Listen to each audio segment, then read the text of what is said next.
What if the most advanced alien race isn't here to conquer Earth, but to guide humanity? According to classic UFO contactee lore, mysterious beings known as the Etherians exist beyond the physical universe, in higher dimensions where consciousness is said to matter more than technology. Unlike stories of invasions or secret agendas, the Etherians are described as peaceful, angel-like beings who allegedly inspire humanity through wisdom rather than force. But who are these mysterious entities? Are they advanced extraterrestrials, spiritual beings, or simply one of the most intriguing legends ever to emerge from UFO history? In this video, we uncover the hidden mysteries of the Etherians and the extraordinary claims surrounding these alleged beings from the higher planes. In the years following the Second World War, as the United States and the Soviet Union raced to master the atom and reach beyond the atmosphere, a quieter story was unfolding in the deserts of California, the farmlands of the Midwest, and the mountain passes of Switzerland and Peru. It did not involve rockets or generals. It involved ordinary people who claimed they had been spoken to, not by radio, not by any instrument of human design, but directly, mind to mind, by beings who said they came from somewhere else entirely. These people would become known to history as contactees, and the beings who spoke to them would come to be called, by some of the earliest chroniclers of the phenomenon, the Etherians. The word itself borrows from an old idea, older than flight, older than the telescope. Ether was once believed to be the substance that filled the space between worlds, an invisible medium through which light and thought alike might travel. When witnesses in the late 1940s and 1950s began describing entities who seemed to originate not from a physical planet in the conventional sense, but from what they called a higher plane of existence, the term Etherian felt fitting.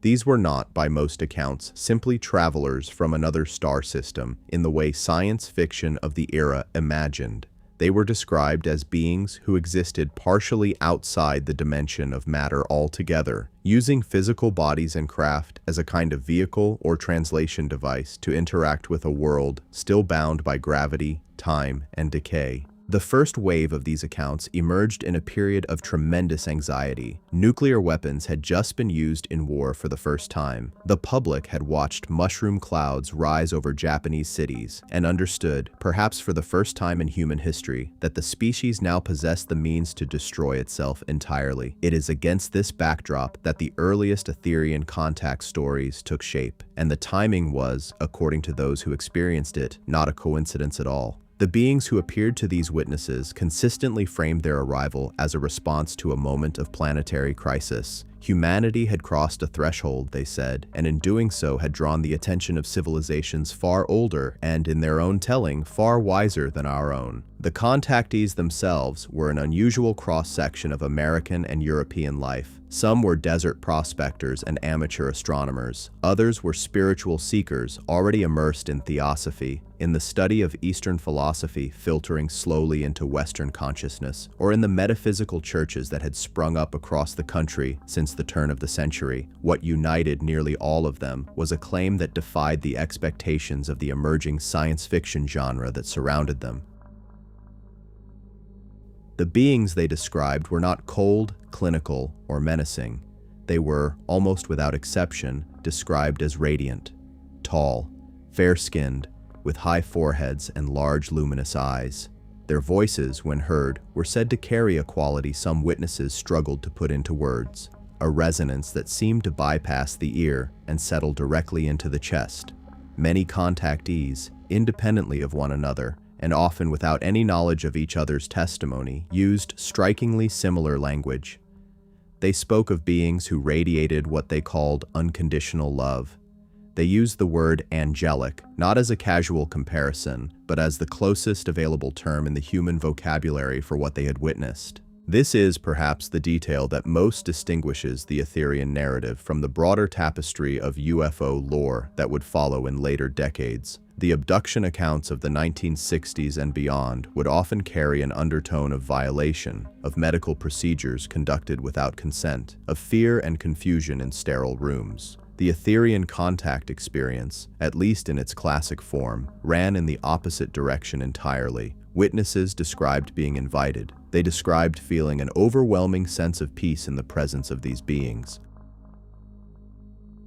A peace so profound that some contactees would spend the rest of their lives trying to recapture it, writing books, founding small communities, and giving public lectures in an attempt to share what they insisted was the most important experience of their existence. According to the testimony gathered across dozens of these accounts, the Etherians did not present themselves as gods, though they were often treated as such by those who encountered them. They presented themselves as elder relatives, as stewards of a much older story, one in which humanity was neither the center of the universe nor an isolated accident of biology, but one branch of a much larger family tree that stretched across star systems and, more importantly in their telling, across planes of existence that had little to do with physical distance at all. This was a crucial and recurring element of the lore. When contactees asked where the Etherians came from, the answer was rarely a simple set of galactic coordinates. Some spoke of planets within our own solar system, described in terms that could not be reconciled with the physical worlds astronomers were beginning to photograph and measure. Venus was named with unusual frequency, along with Saturn and, in some of the more elaborate accounts, a world the beings called simply the Council World, a place said to exist in a dimension adjacent to our own physical reality,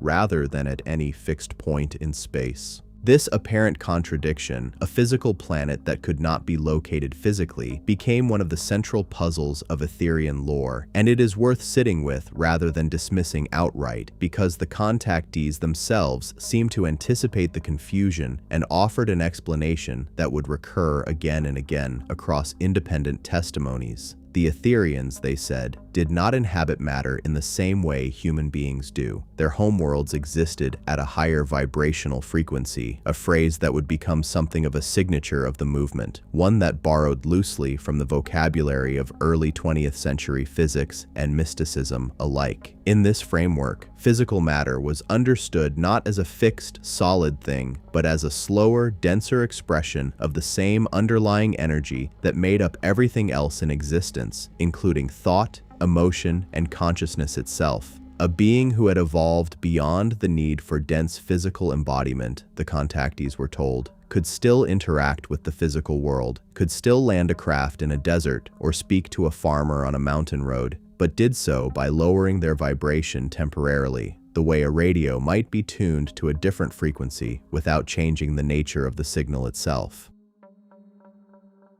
It is easy, from a distance of 70 years, to hear this explanation and file it alongside the broader New Age vocabulary of vibration and frequency that would saturate American spiritual culture by the late 20th century. But it is worth remembering that in the early 1950s, this language was still relatively novel, and many of the contactees who used it had no formal background in theosophical or Hindu philosophy prior to their claimed encounters. Several would later say that concepts like karma, reincarnation, and cosmic hierarchy were introduced to them for the first time by the beings themselves, not read about beforehand and later projected onto the experience. Whether this reflects a genuine transmission of ideas from an external source, a case of cultural osmosis the witnesses were unaware of, or something else entirely remains one of the enduring questions historians and researchers of the phenomenon continue to debate. What is not in question is the impact these early accounts had on the culture around them. Within a few short years of the first widely publicized contact claims, lecture halls across California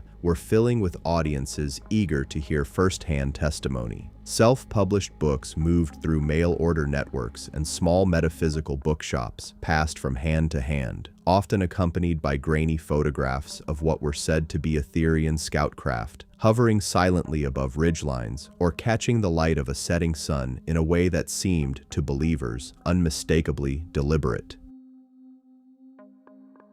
Conventions were organized in the high desert, where hundreds of people would gather under the stars in the hope of witnessing a landing themselves. Some claimed that they did. The content of the messages relayed through these contactees developed, over time, into something resembling a coherent cosmology, one that would be elaborated on, refined, and occasionally contradicted across the decades that followed by different voices claiming contact with the same or similar sources. At its core, the Etherian teaching held that the universe was ordered not chaotically, but according to a vast, benevolent intelligence, one that some contactees referred to simply as the Creator, and others described in more structured terms as a confederation or council of worlds, an alliance of advanced civilizations who had, ages before human beings developed writing or agriculture, moved beyond war, scarcity, and the fear of death. Earth, in this telling, was not forgotten or overlooked by this confederation. It was watched, carefully, patiently, and for reasons the Etherians described as rooted in a kind of cosmic kinship rather than scientific curiosity alone. This idea, that humanity was being watched not as a specimen but as a wayward relative, is perhaps the emotional center of the entire Etherian narrative, and it explains a great deal about why the lore took the particular shape it did and why it resonated so deeply with the people who received it. The decades surrounding the Second World War had left much of the Western world with a profound and largely unspoken grief, a sense that the human species had proven itself capable of almost unimaginable cruelty and now stood on the edge of self-annihilation. Into that grief stepped a story that offered something almost nowhere else in the cultural landscape of the time was offering: the possibility that humanity was not alone in its struggle, that older and gentler forces were paying attention, and that the story of Earth might yet have a chapter still unwritten, one guided not by fear, but by the kind of unconditional love the contactees insisted they had felt in the presence of these beings. It is this promise, more than any photograph or physical claim, that carried the Etherian lore forward through the decades that followed, evolving and adapting as it moved from the deserts of the 1950s into the spiritual counterculture of the 1960s and 70s, and eventually into the New Age movements of the final decades of the 20th century. In the parts that follow, we will trace that evolution in detail, the specific figures who first claimed contact, and the extraordinary, often outlandish stories they told, the physical and philosophical descriptions of the Etherians themselves, drawn out across hundreds of individual testimonies, the cosmology of planes and dimensions they described, and how it borrowed from and diverged from older esoteric traditions. The recurring warnings the beings were said to deliver about humanity's use of nuclear power and its treatment of the natural world, and the communities, some small and short-lived, others still active today, that formed around the conviction that contact was not a singular historical event, but an ongoing relationship between our species and beings who had chosen, for reasons of their own, to call themselves our elders rather than our conquerors. The Desert Witnesses. The story of contact, as it entered public consciousness, begins most famously in the California desert on a November afternoon in 1952 with a Polish-born photographer and self-styled philosopher who had spent years running a small cafe near Mount Palomar and lecturing informally on cosmic philosophy to anyone willing to listen. He claimed that on that afternoon, after driving out into the desert near Desert Center with a small group of companions, he observed a large cigar-shaped craft in the sky, and shortly afterward was approached on foot by a smaller scout vessel and, from it, a single figure. He described the being as roughly 5'6", slender, with long, sandy blonde hair, a high forehead, and eyes that seemed almost cat-like in their shape, pale gray-green, set in a face he would later describe as radiating a kind of youthful, ageless calm. The being wore what he described as a one-piece garment, the color of a chocolate brown, cinched at the waist, without any visible seams, buttons, or fasteners. Communication, he said, took place not through spoken English, but through a combination of telepathy and hand gestures, and through this exchange, he came to understand that the being was named Orthon, and that Orthon came from Venus. This claim that an inhabited world existed within our own solar system on a planet whose surface temperature would later be confirmed by spacecraft to exceed 800 degrees Fahrenheit would become one of the most persistent points of skepticism leveled against the entire contactee movement in the decades that followed. But it is important to understand how the claim was originally framed, because it was rarely presented as a claim about the physical surface of Venus as astronomers understood it. The photographer and the contactees who followed in his footsteps consistently described these beings as existing on a different vibrational or dimensional level of the very worlds we could observe through a telescope.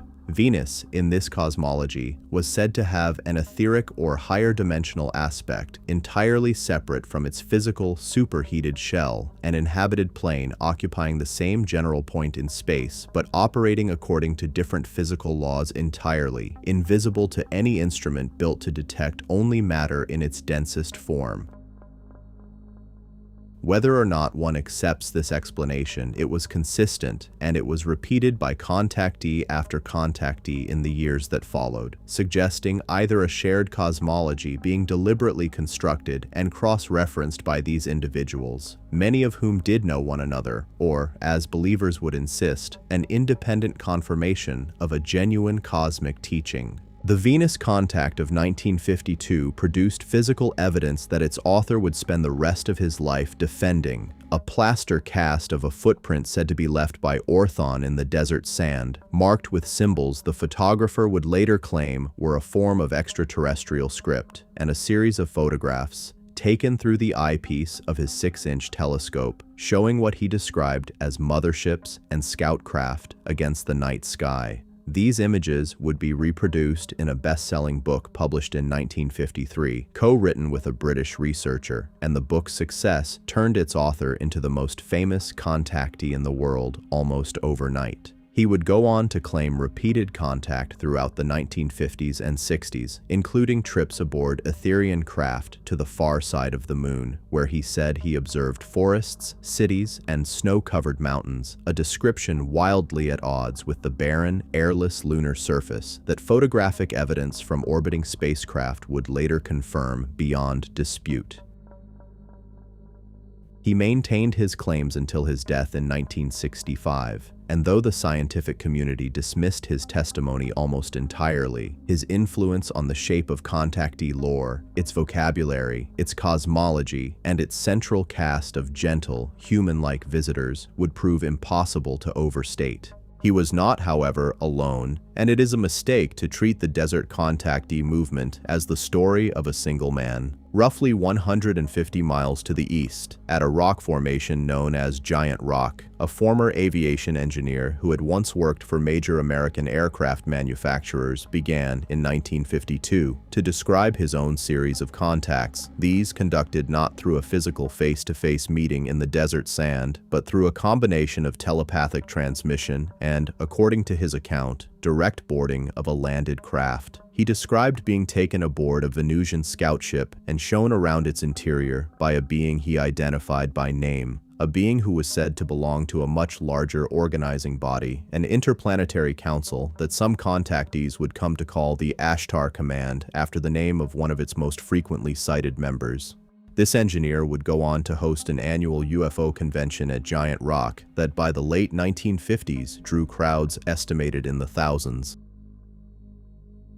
An extraordinary gathering for a subject still considered deeply fringe by the mainstream press. He also claimed to have received, through telepathic dictation, detailed architectural instructions for a structure he called the Integratron, a domed wooden building designed, according to the messages he received, to function as a kind of cellular rejuvenation device. Using principles of electromagnetism and structural geometry, the being said had been lost to human science for millennia. Construction began in the late 1950s in the desert near Landers, California, and although the engineer died in 1978 before the project was completed to his original specifications, the structure still stands today, maintained by a later generation of owners who continue to host sound healing sessions inside its unusual, acoustically resonant dome. A third figure central to this early period was a heavy equipment operator working in the Mojave Desert, who, in the summer of 1952, claimed to have encountered a landed disc-shaped craft while surveying for a construction project near Mormon Mesa in Nevada. From this craft, he said, emerged a being he described in terms that diverged sharply from the tall, fair-haired Etherians reported elsewhere. A striking, dark-haired woman roughly 4'6" in height, wearing a form-fitting uniform, whom he came to know by the name Aura Rains. Captain of a scout ship from a planet she identified as Clarion, a world she said existed on the far side of the moon, permanently hidden from Earth's view by the moon's own orbital position, a detail that predated by several years the astronomical confirmation that a lunar far side even existed as a distinct, permanently unseen hemisphere. He would claim more than a dozen subsequent meetings with Rains over the following year, describing her as intelligent, commanding, and possessed of an unmistakable authority despite her diminutive stature, and he published his account in a 1954 book that, while never achieving the commercial success of the Venus contact narrative, remains one of the most detailed and internally consistent accounts of a female Etherian commander in the entire literature of the period. A fourth account, and in many ways the most emotionally unusual of the era, came from an Italian-American factory worker in Southern California who described a far more intense and, by his own telling, physically overwhelming series of encounters beginning in 1952. Unlike the calm, almost businesslike tone of the desert meetings described by others, this contactee spoke of experiences that verged on the mystical, even the traumatic, including an episode in which he said he was drawn out of his body entirely and shown, in a kind of vision granted by the being,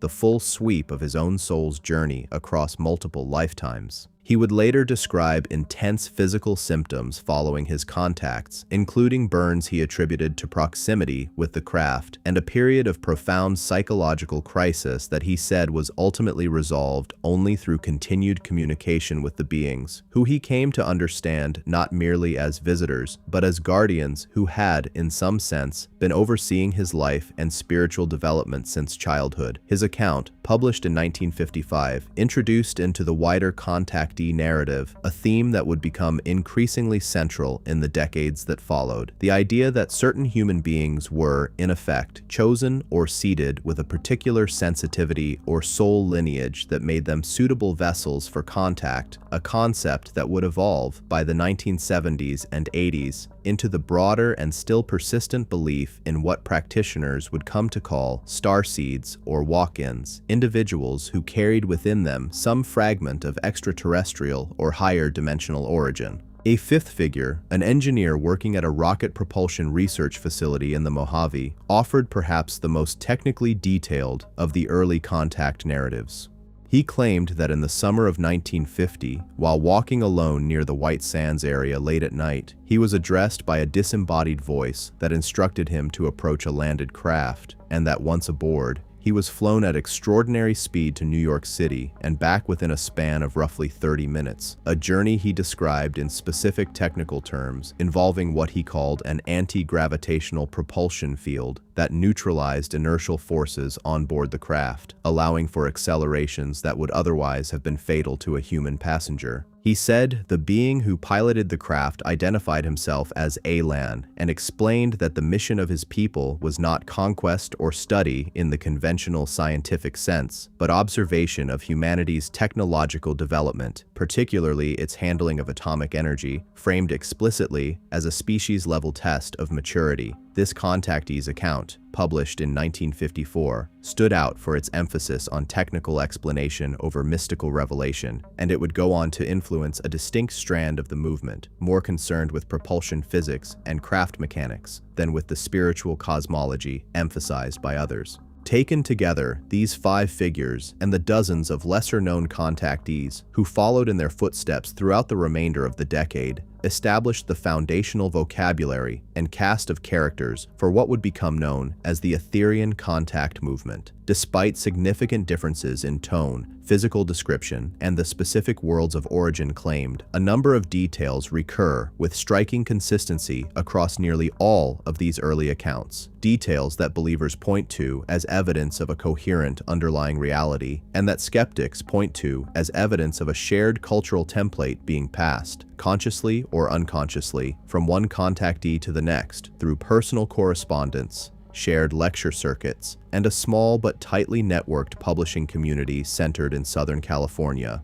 The beings were almost always described as human-like in basic form, taller or shorter than average, but never radically alien in body plan. They were almost always described as calm, benevolent, and concerned above all with humanity's use of atomic weapons and the ecological health of the planet. And they were almost always said to represent not a single world acting alone, but a larger organized body, a confederation or council, suggesting that whatever Earth was dealing with in this telling, it was not an isolated visitor, but an ambassador from a civilization or a coalition of civilizations, operating according to its own long-established diplomatic protocols. It was this idea of an organized, hierarchical confederation, first hinted at in these early 1950s accounts and later developed in far greater detail by contactees of the following decades, that would give the Etherian mythology its most distinctive and enduring feature. Not simply a story of visitors from another world, but the outline of an entire cosmic government, complete with named councils, ranked commanders,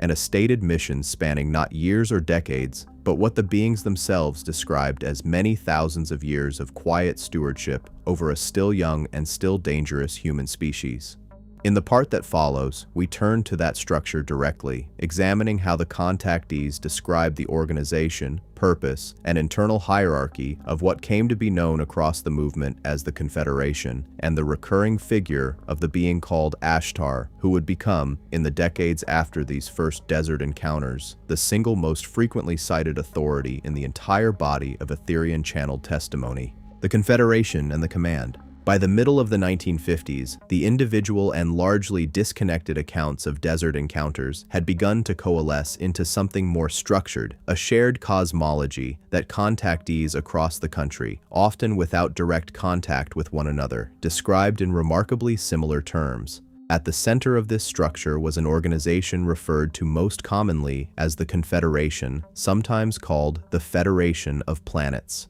and understood by believers to be a vast alliance of inhabited worlds, some within our own galaxy, and some, according to the more expansive accounts, from galaxies well beyond it, bound together not by treaty or conquest, but by a shared level of spiritual and technological evolution. Membership in this confederation, contactees were told, was not a matter of political negotiation. It was a natural consequence of a civilization reaching a particular threshold of consciousness, a point at which war, scarcity, and exploitation were no longer psychologically possible for a species to sustain. Once a civilization crossed that threshold, the teaching held, it was welcomed into the wider community of worlds much the way a child, upon reaching maturity, is welcomed into the adult responsibilities and privileges of a family. Earth, in this framework, occupied a peculiar and closely watched position. It was described repeatedly as a quarantined world, or in some tellings, a probationary world, a planet whose inhabitants had developed technology, including nuclear weapons, at a rate far outpacing their psychological and spiritual maturity. This mismatch between technological power and moral development was presented as the central crisis of human history and the primary reason for Confederation involvement. The beings were not here. Contactees insisted again and again to conquer, to study humanity as mere specimens, or even primarily to make open contact with world governments.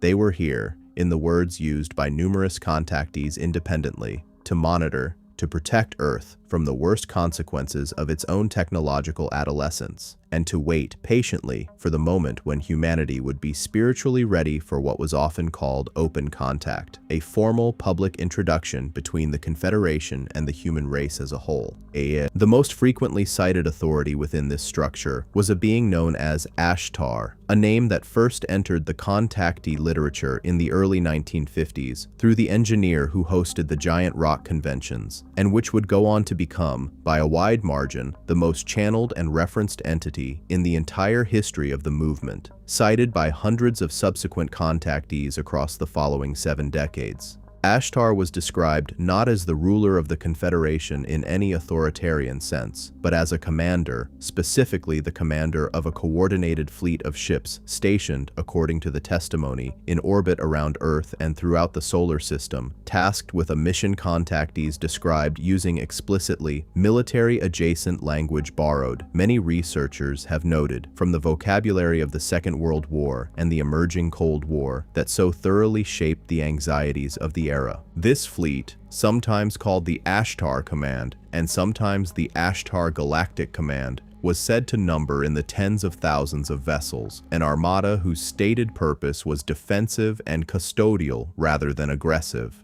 to prevent nuclear catastrophe, to monitor military activity, and, according to some of the more dramatic testimony gathered in the late 1950s and early 1960s, to physically intercept and disable nuclear missiles or nuclear-armed aircraft in moments of extreme geopolitical tension, an idea that gained particular traction among contactees during the Cuban Missile Crisis of 1962, when several claimed to have received urgent telepathic communications from Ashtar Command describing active intervention to prevent the exchange from escalating into full nuclear war. Ashtar himself was described with a consistency that stands out even among the highly variable physical descriptions offered for other named Etherians. Nearly every contactee who claimed contact with him described a being of extraordinary height, often given as somewhere between 7 and 9 feet tall, with a commanding but gentle bearing, pale or golden skin, and eyes described as containing what more than one witness called an ocean of compassion.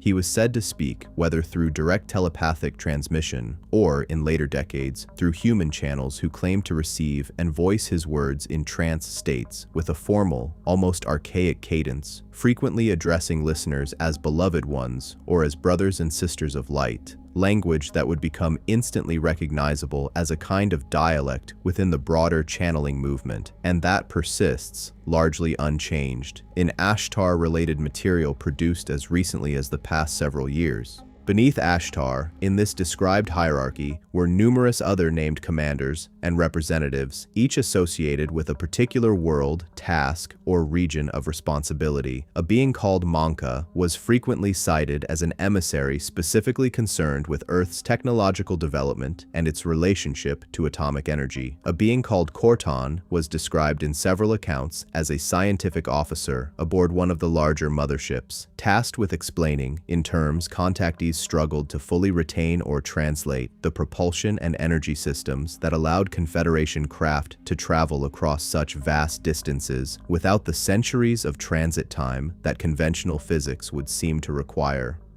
Female commanders were also described within this structure, though less frequently than their male counterparts, including a being known as Athena, said to hold a position of authority within the fleet roughly equivalent to Ashtar's own, and whose existence in the lore has been cited by later feminist-inclined researchers within the UFO community as evidence against the assumption that the Confederation hierarchy mirrored a strictly patriarchal structure. The worlds these beings were said to originate from formed a loosely consistent map across the contactee literature, though one that shifted and expanded considerably as the decades progressed. Venus, as established in the previous part, held a central place as a world of particular spiritual advancement, frequently described as something close to a paradise, its Etherian inhabitants living without disease, without economic want, and without the concept of involuntary death as humans understood it, existing instead in bodies said to be far longer lived and more resilient than our own, with a transition from physical to non-physical existence occurring, when it did occur, as a conscious and often celebrated choice rather than a medical failure.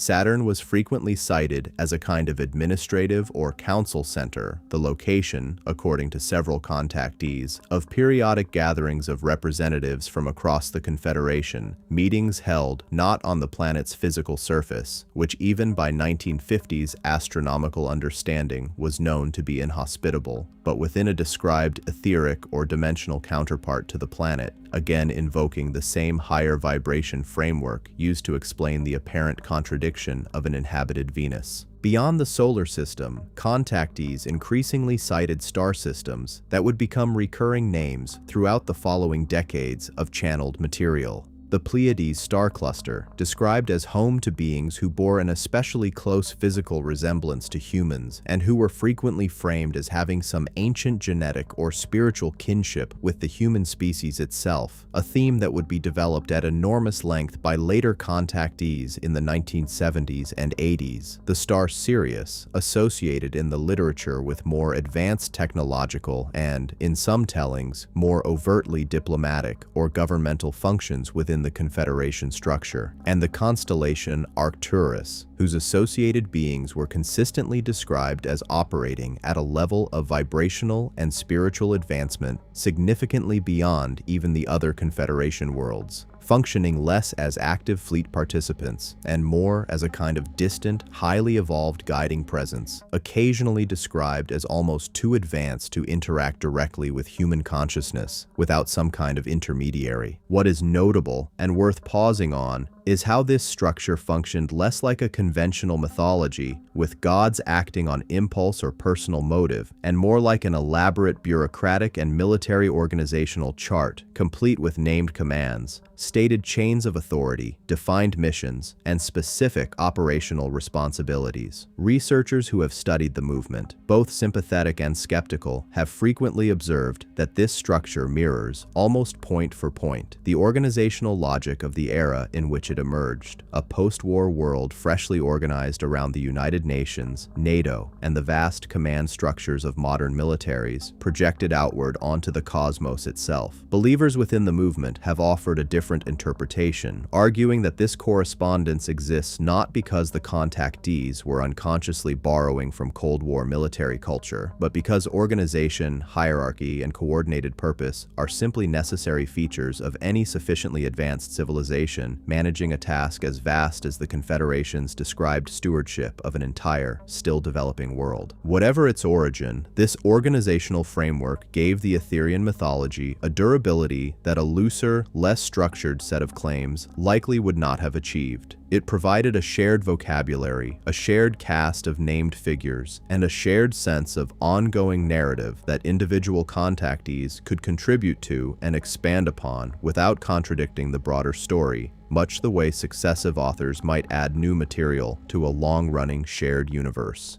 New contactees, emerging in the 1960s, 70s, and beyond, did not need to invent an entire cosmology from scratch. They could simply claim contact with Ashtar, or with Monka, or with a newly introduced commander from a newly introduced world, and their testimony would be immediately legible and often readily accepted within an existing framework already familiar to the movement's audience. This shared framework also carried within it a consistent and increasingly urgent thematic core, one that would only intensify as the decades progressed and as the Cold War gave way to new anxieties about environmental collapse, industrial pollution, and the long-term survival of the biosphere itself.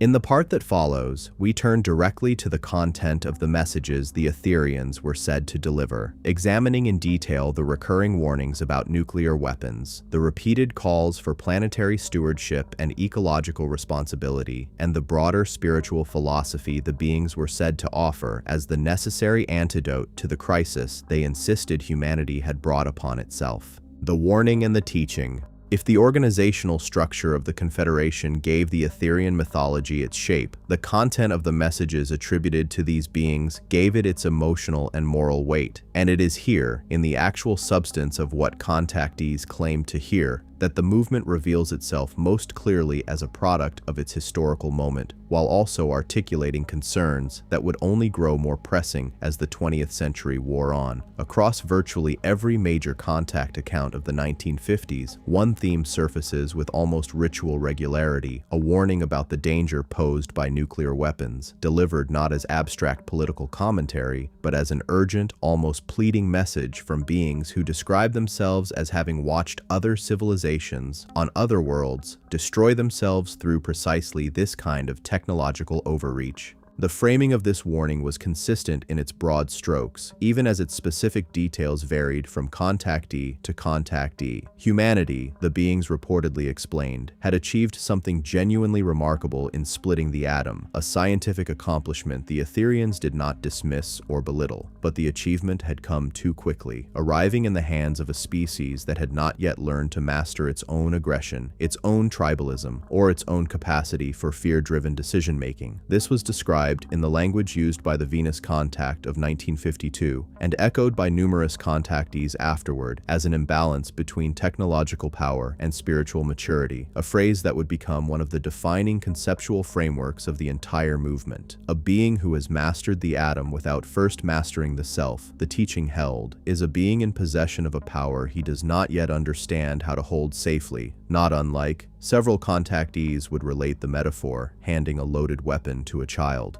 This was not, in the testimony of the contactees, a merely philosophical concern. The beings were said to describe, in some detail, the consequences of nuclear detonation, not only for human life directly in its path, but for the broader energetic and etheric fabric of the planet itself. Language that strikes a modern ear as pre-scientific, but that must be understood within the context of an era still absorbing the genuine horror of Hiroshima and Nagasaki and the escalating superpower arms race that followed. Atmospheric testing, conducted throughout the 1950s across the Pacific and the American Southwest, was cited by several contactees as a source of particular concern communicated directly by the beings, who reportedly described these detonations as causing damage not merely to the immediate environment, but to what was called the etheric envelope of the Earth, a kind of subtle energetic layer said to surround the planet and regulate its broader biological and spiritual equilibrium, damage that the Etherians said they were working, quietly and without direct interference in human affairs, to help mitigate and repair. This last detail, the insistence that the beings would not directly interfere in human affairs despite possessing what was described as vastly superior technology and the clear capacity to do so, became one of the most philosophically important and most frequently repeated elements of the entire teaching, and it addressed, almost preemptively, the most obvious objection a skeptical listener might raise. If these beings are so advanced and so benevolent, why do they not simply disarm humanity's weapons themselves and put an end to the danger once and for all? The answer given consistently across contactee after contactee invoked a principle sometimes called the law of non-interference, and at other times described using a term borrowed loosely from popular science fiction of the following decade, though contactees who used the concept in the 1950s predate its most famous fictional articulation, a prime directive of sorts, a cosmic ethical law understood to be binding not merely as a matter of policy, but as a fundamental law of consciousness itself, on the same order as gravity or thermodynamics.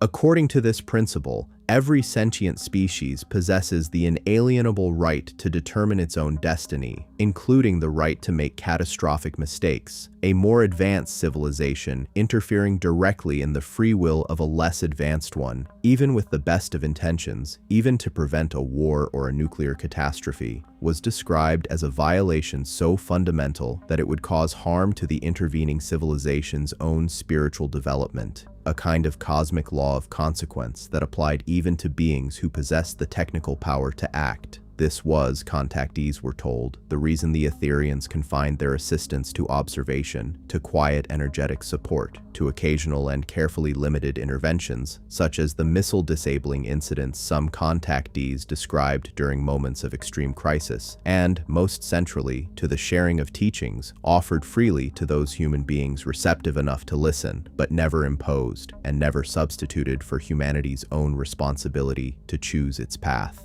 This emphasis on free will and self-determination did a great deal of work within the broader Etherian philosophy because it allowed the movement to hold two seemingly contradictory ideas at once: that humanity was in genuine civilization-level danger, and that salvation, if it came, had to come from a shift in human consciousness itself rather than from external rescue. The beings were not coming to save humanity from itself in the way a fictional alien invasion narrative might imagine. They were coming, in the words used by numerous contactees, to offer a hand, extended but never forced, and to wait for humanity to reach up and take it. The specific content of what taking that hand meant, in practical terms, formed the second great pillar of the Etherian teaching, running alongside and deeply intertwined with the nuclear warnings: a call toward planetary stewardship, ecological responsibility, and a fundamental reordering of humanity's relationship with the natural world.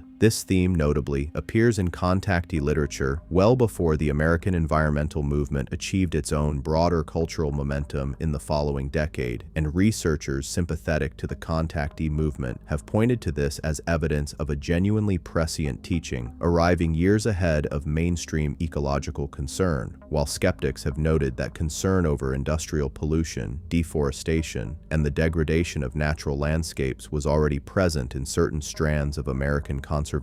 thought reaching back to the early 20th century, providing ready cultural material for the contactees to draw upon. Regardless of its origin, the ecological dimension of the Etherian message was delivered with a consistency and a specificity that gave it real force within the movement. The beings reportedly described Earth itself as a living entity, not merely a rock upon which life happened to arise, but a conscious, integrated organism, a concept that would later enter the broader public imagination through the independently developed scientific hypothesis, proposing much the same idea in the 1970s. Human industrial activity, contactees were told, was inflicting a kind of injury on this living planet that went beyond simple pollution as it was popularly understood, disrupting energetic and biological systems in ways human science had not yet developed the instruments to measure or even fully conceive of. The burning of fossil fuels, the clear-cutting of forests, the poisoning of rivers and oceans with industrial and agricultural runoff, all of this was framed not merely as short-sighted resource management, but as a spiritual failure, a symptom of the same underlying imbalance that had produced the nuclear crisis, a species that had developed the technological capacity to reshape its environment at scale without first developing the wisdom or reverence necessary to do so responsibly. The remedy the beings proposed was, in its outline, strikingly simple, even if its practical implications were vast: a shift from a worldview centered on domination and extraction toward one centered on relationship and reciprocity, a phrase used across numerous contactee accounts, and one that echoed, whether consciously or not, indigenous and animist traditions that had existed on every inhabited continent long before European industrialization began. Humanity was invited in this teaching to understand itself not as the master of the earth, entitled to exploit its resources without consequence, but as one member of a vast, interdependent family of life, a family that included not only other humans and other species, but, in the framework offered by the Etherians, the planet itself as a conscious participant deserving of the same basic respect and care one would extend to a parent or an elder. Woven through both the nuclear warnings and the ecological teaching was a third, still broader element, one that gave the entire Etherian philosophy its ultimate coherence, a vision of spiritual evolution as the true underlying purpose of physical existence on Earth and,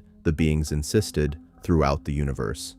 Individual human beings in this teaching were understood not as isolated, one-life creatures whose consciousness ended permanently at physical death, but as eternal souls engaged in a long, multi-lifetime process of growth and refinement, moving gradually across many incarnations toward greater wisdom, greater compassion, and eventually toward the same higher vibrational state of existence the Etherians themselves were said to already occupy. War, greed, cruelty, and environmental destruction were framed within this teaching not as isolated moral failures to be individually punished, but as symptoms of a species still early in this long developmental process, still operating, in the language several contactees used, from fear rather than from love, still learning, in effect, how to grow up. This framing carried an important and, for many who encountered it, deeply comforting implication that humanity's current crisis, however severe, was not necessarily terminal, and that the very beings capable of destroying themselves through nuclear war were the same beings capable, given time and the right guidance, of transcending that danger entirely and joining the wider community of worlds as a mature and welcomed member. The Etherians, in this sense, functioned less as rescuers and more as something closer to patient teachers or elder siblings, present not to solve humanity's problems on its behalf, but to bear witness, to offer guidance when it was sought, and to hold open the possibility of a different future, one defined not by domination, whether of nations over other nations or of humanity over the earth itself, but by the same unconditional love the contactees so consistently described feeling in the being's physical presence.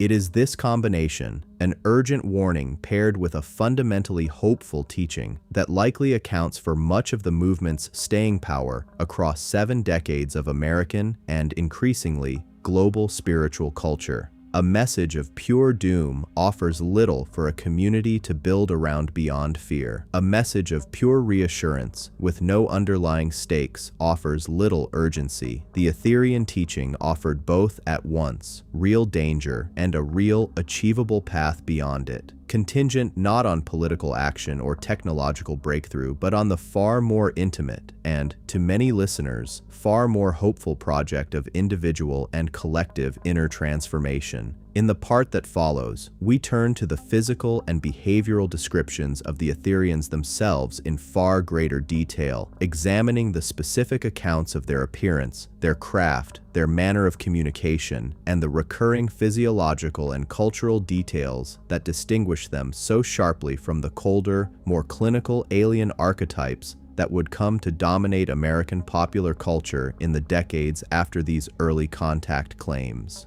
The faces of the visitors. To understand why the Etherians captured the imagination of so many people across the second half of the 20th century, it helps to set their described appearance against the alien archetype that would come to dominate American popular culture in the decades following the first contact claims. By the late 1970s, and especially through the 1980s and 90s, the dominant cultural image of the extraterrestrial visitor had calcified into something small, gray-skinned, large-eyed, and largely expressionless, a being associated far more often with abduction, medical examination, and a distinct absence of warmth than with anything resembling kinship or love. The Etherians, as described across the contactee literature from the early 1950s onward, stood in almost total opposition to this later archetype, and understanding the specifics of that description is essential to understanding why so many who claim to have encountered these beings describe the experience not with fear, but with something closer to reverence. Across dozens of independent accounts, a remarkably consistent physical profile emerges. The Etherians were almost universally described as fully humanoid, standing anywhere from average human height to considerably taller, with the 7 to 9 foot range associated with senior commanders like Ashtar representing the upper end of a spectrum that included beings described as barely taller than a human child, as in the case of the diminutive commander encountered in the Nevada desert in 1952. Their build was consistently described as slender, but not frail, proportioned in a way witnesses often struggled to distinguish from an unusually beautiful human being, at least until closer inspection revealed subtler differences. Skin tone varied across accounts, but clustered heavily around descriptions of a pale, almost luminous complexion, sometimes described as faintly golden or bronze, occasionally compared by witnesses to the quality of light itself, rather than to any ordinary human skin tone, as though the being were lit gently from within. The face, more than any other physical feature, received the most consistent and most detailed attention across the literature. Witnesses described high, broad foreheads, a feature many contactees connected, whether through their own speculation or through information they said was communicated to them directly, with a brain capacity or cognitive structure significantly more developed than the human norm. The eyes were described again and again as the single most striking feature of the Etherian face. Large, often almond-shaped, in colors ranging from pale blue and gray-green to, in rarer accounts, a violet or amethyst hue that witnesses frequently singled out as unlike any color they had seen in a human eye before. But it was not merely the shape or color of the eyes that witnesses emphasized. It was their quality, a term used again and again across totally unconnected testimonies. Witnesses spoke of eyes that seemed impossibly old and impossibly gentle at once.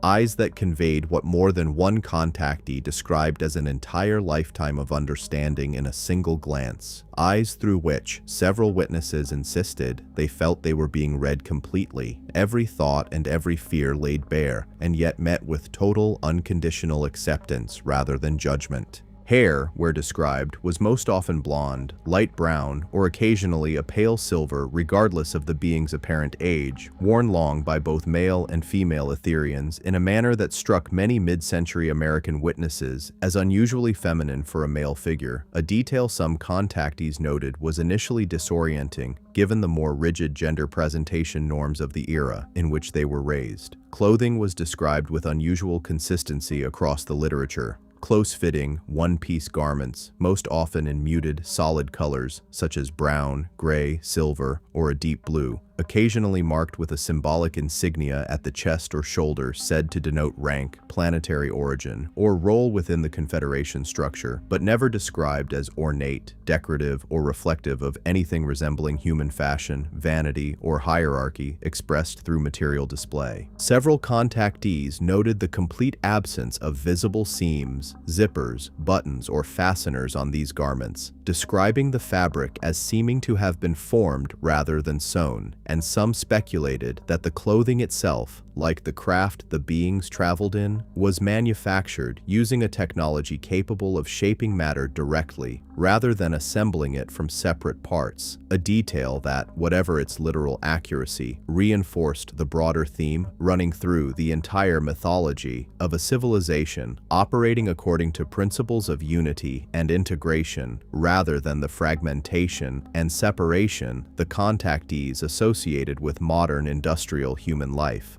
Communication between the Etherians and their human contacts was described almost universally as primarily telepathic, a detail that carried significant explanatory weight within the broader cosmology. Several contactees reported that spoken human language was, according to what they were told, a relatively crude and limited mode of communication compared to direct thought transference, prone to misunderstanding, ambiguity, and the layers of social performance and defensiveness that spoken words so often carry among human beings. Telepathic communication, by contrast, was described as a far more complete and honest exchange, one in which emotional tone, intention, and meaning were transmitted directly and simultaneously, without the delay or distortion of translation into words. This was frequently cited by contactees as the source of the overwhelming feeling of unconditional love so many of them reported experiencing in the being's presence. It was not simply that the Etherians said kind things, but that the full emotional content of genuine, uncomplicated compassion was transmitted directly into the witness's own mind and body, bypassing the usual filters of skepticism or social caution entirely. This is not to say spoken communication was entirely absent from the literature. A number of contactees, including several of the most prominent figures from the 1950s, reported hearing the Etherians speak in accented but clearly comprehensible English, often in a formal, somewhat old-fashioned register that struck witnesses as slightly stilted, as though the being had learned the language thoroughly, but not through the ordinary process of growing up immersed in it. Several contactees speculated that this spoken English was, in fact, a courtesy extended specifically for the witness's comfort, a kind of translation layered on top of the primary telepathic exchange, offered because a completely unfamiliar mode of communication might otherwise have proven too disorienting for a first encounter.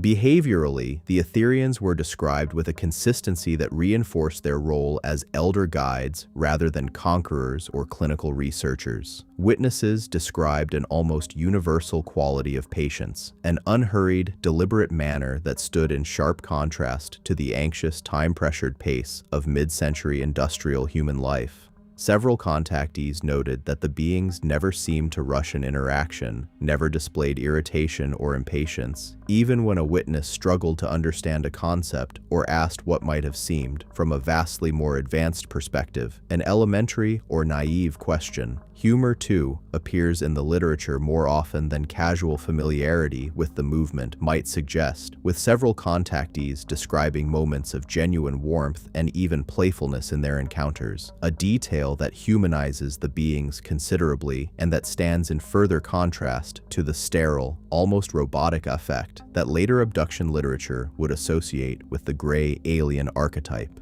The craft associated with the Etherians received nearly as much descriptive attention as the beings themselves, and here too a broad consistency emerges across the decades of testimony, even as specific details varied. The most commonly described vessel type was the classic disc or saucer shape, ranging in reported size from small 1- or 2-person scout craft, roughly 20 to 30 feet in diameter, used for short-range contact and observation, up to enormous cigar-shaped or spherical motherships, described as capable of housing thousands of crew members and serving as mobile bases from which smaller scout craft would launch and return, not unlike the aircraft carrier doctrine that had become so central to American naval strategy in the very era these accounts first emerged. These larger vessels were frequently described as remaining in high orbit, or even stationed in what several contactees called deep space anchor points beyond the moon,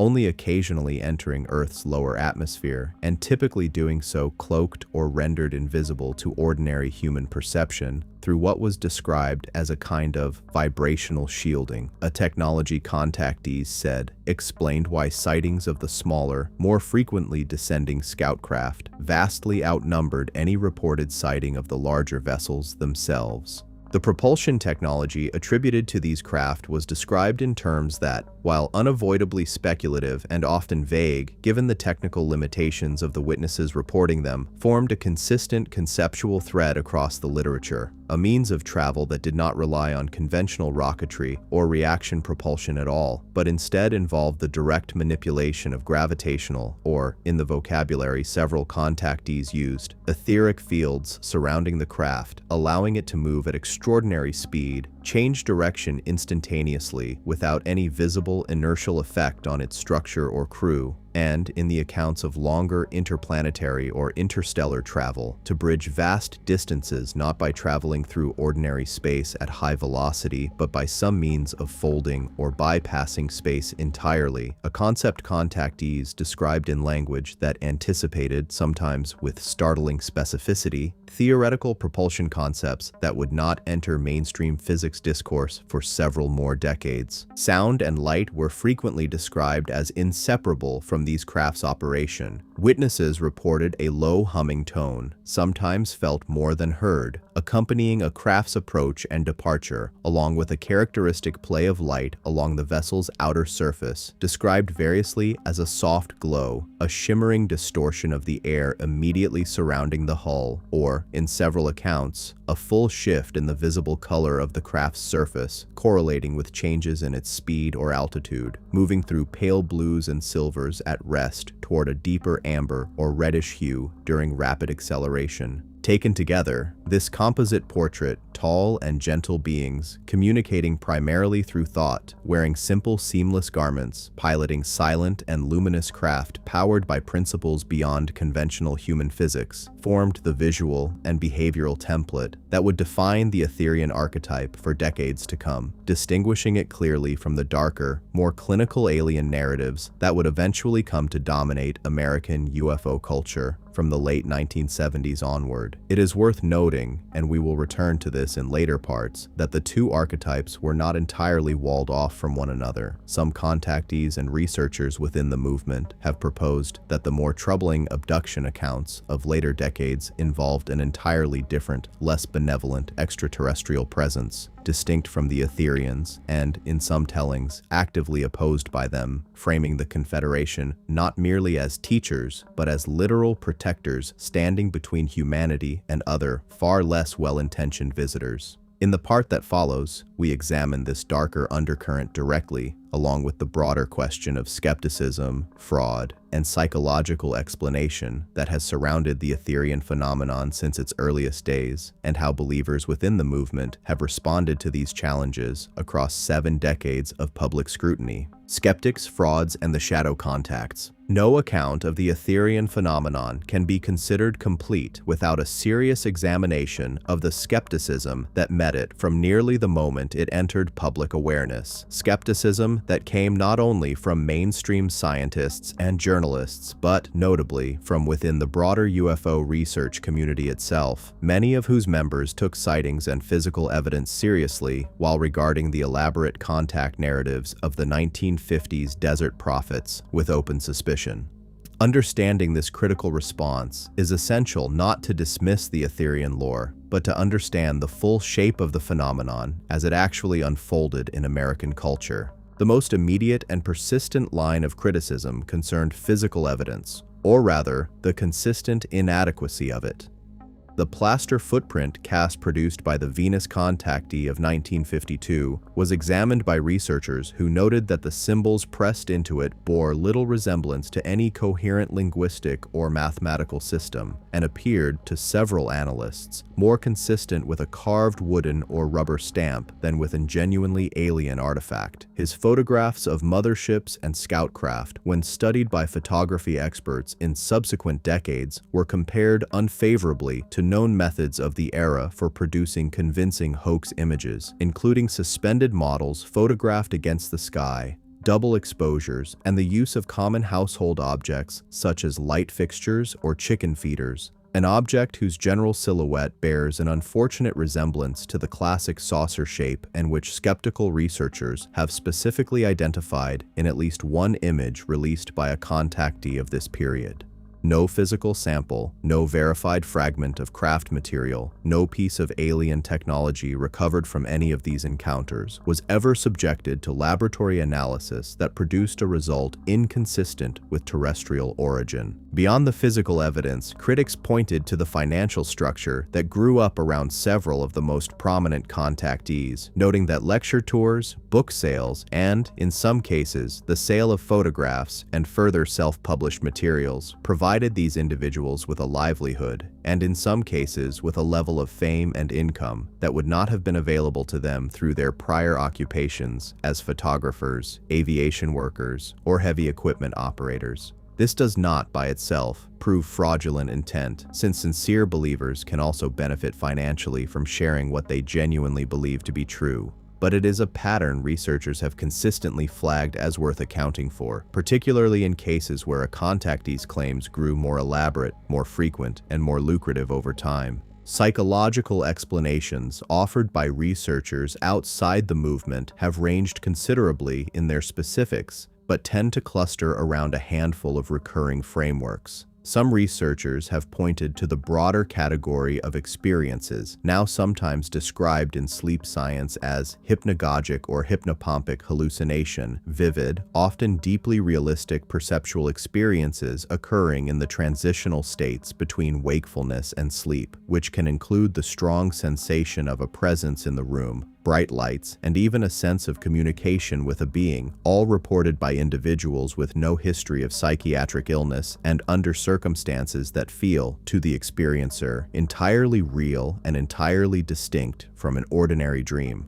Other researchers have pointed to the well-documented human tendency toward pattern recognition and narrative construction under conditions of cultural anxiety, suggesting that the specific fears of the nuclear age, combined with a spiritual culture already primed by theosophy, spiritualism, and the metaphysical churches active across California in the early 20th century, created ideal conditions for these particular narratives to emerge. Narratives that offered a compelling and comforting resolution to genuinely felt existential dread. Still others have proposed straightforward, if unprovable, cases of confabulation or deliberate storytelling, whether for financial gain, social status within a newly forming community of believers, or the simple, deeply human desire to feel chosen, special, and important in a century that had, for many ordinary people, offered instead a growing sense of anonymity and insignificance in the face of vast, impersonal historical forces. Within the contactee movement itself, the response to this skepticism took several distinct forms over the decades. Some prominent figures embraced the role of persecuted truth-teller, framing scientific and journalistic dismissal as itself evidence of a kind of institutional fear or even active suppression, a narrative thread that would become increasingly prominent in later UFO culture more broadly, and that echoed contemporary anxieties about government secrecy already well established by Cold War culture.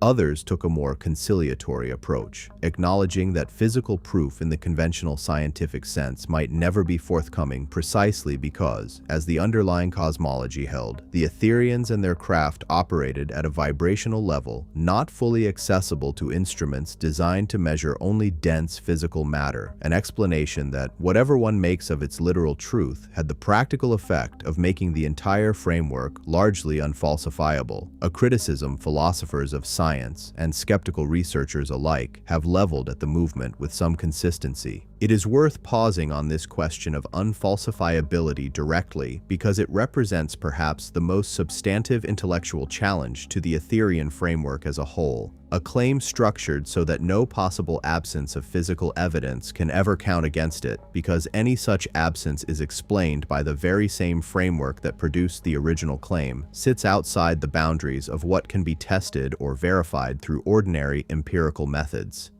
Believers within the movement have generally responded to this challenge not by disputing its logical structure, but by reframing the entire question, arguing that the Etherian teaching was never primarily about empirical proof in the first place, but about direct personal experience and inner transformation, a category of claim more akin to religious or mystical testimony than to a scientific hypothesis, and one that, like religious experience more broadly, may be considered meaningful and valuable by those who hold it regardless of whether it satisfies the standards of laboratory verification. Alongside this broader skeptical response, a second and quite different thread developed within the UFO research community itself beginning in the mid-1960s, one that did not dismiss the reality of extraterrestrial contact altogether, but that drew a sharp and consequential distinction between the benevolent Etherian contacts of the 1950s and a darker, far more troubling category of encounter that began to be reported with increasing frequency from the following decade onward. These later accounts, most famously associated with a Massachusetts couple whose 1961 encounter would become one of the most studied cases in the entire history of the field, described beings of a starkly different character, shorter, gray-skinned, with disproportionately large, dark, almond-shaped eyes and small or entirely absent visible mouths, encountered not through calm, invited daylight meetings in the open desert, but through what witnesses described as involuntary abduction, often occurring at night, often involving missing time, physical examination on board a craft, and in a great many later accounts, an atmosphere of clinical detachment or even outright fear rather than the warmth and reverence so consistently described by the earlier contactees.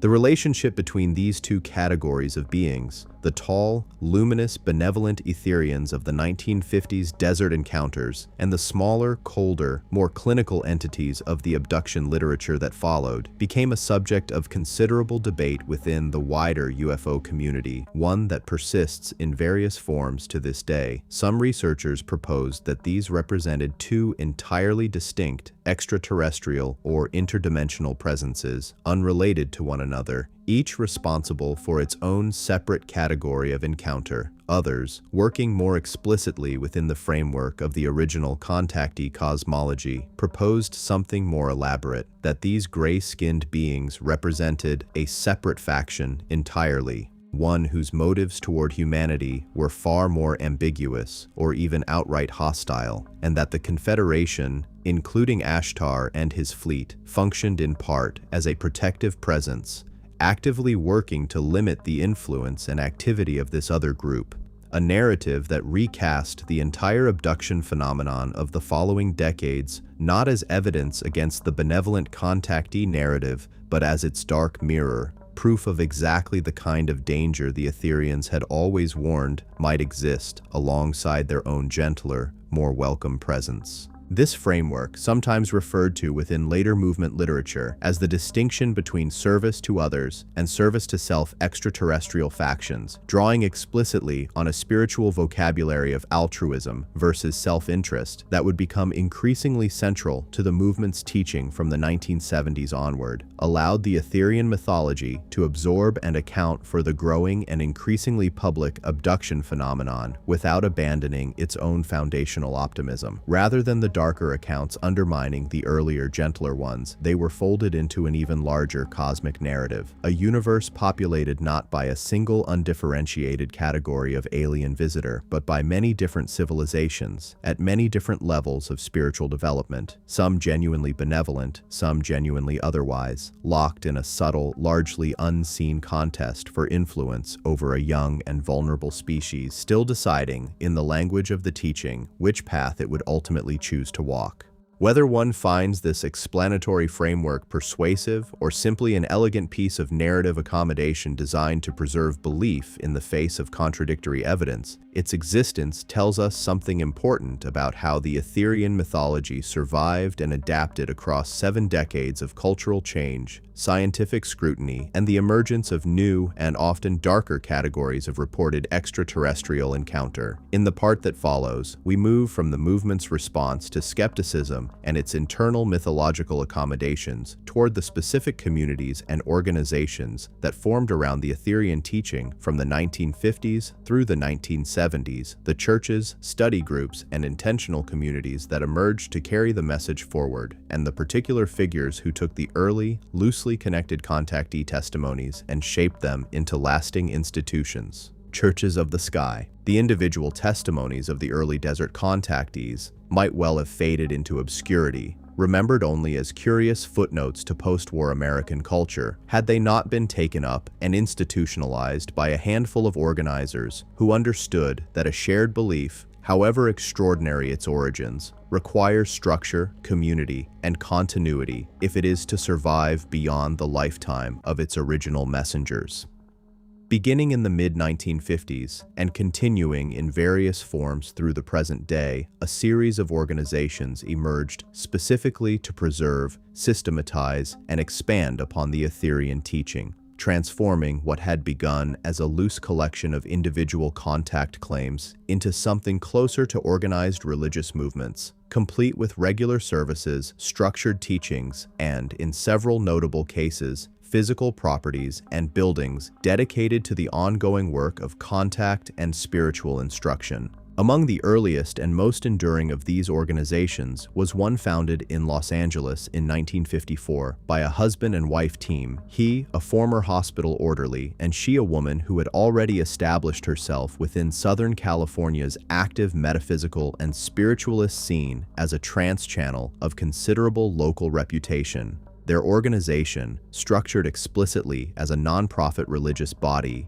took as its founding premise the claim that the husband had received beginning in 1932, decades before the wave of desert sightings that would make contact claims broadly public, direct telepathic communication from a being identifying himself as a representative of an interplanetary parliament, a cosmic governing body whose concerns and structure closely paralleled the Confederation described by the later desert contactees, though developed independently and, according to the founders, considerably earlier. This organization distinguished itself from many of its contemporaries through its heavy emphasis on structured cosmology and doctrine rather than on individual, one-off contact anecdotes. Its teachings elaborated an intricate system describing the spiritual evolution of the soul across not merely multiple human lifetimes, but across incarnations on entirely different planets, a concept the founders called interplanetary reincarnation, in which a soul might progress through embodiment on Earth, then on Mars, then on more advanced worlds entirely,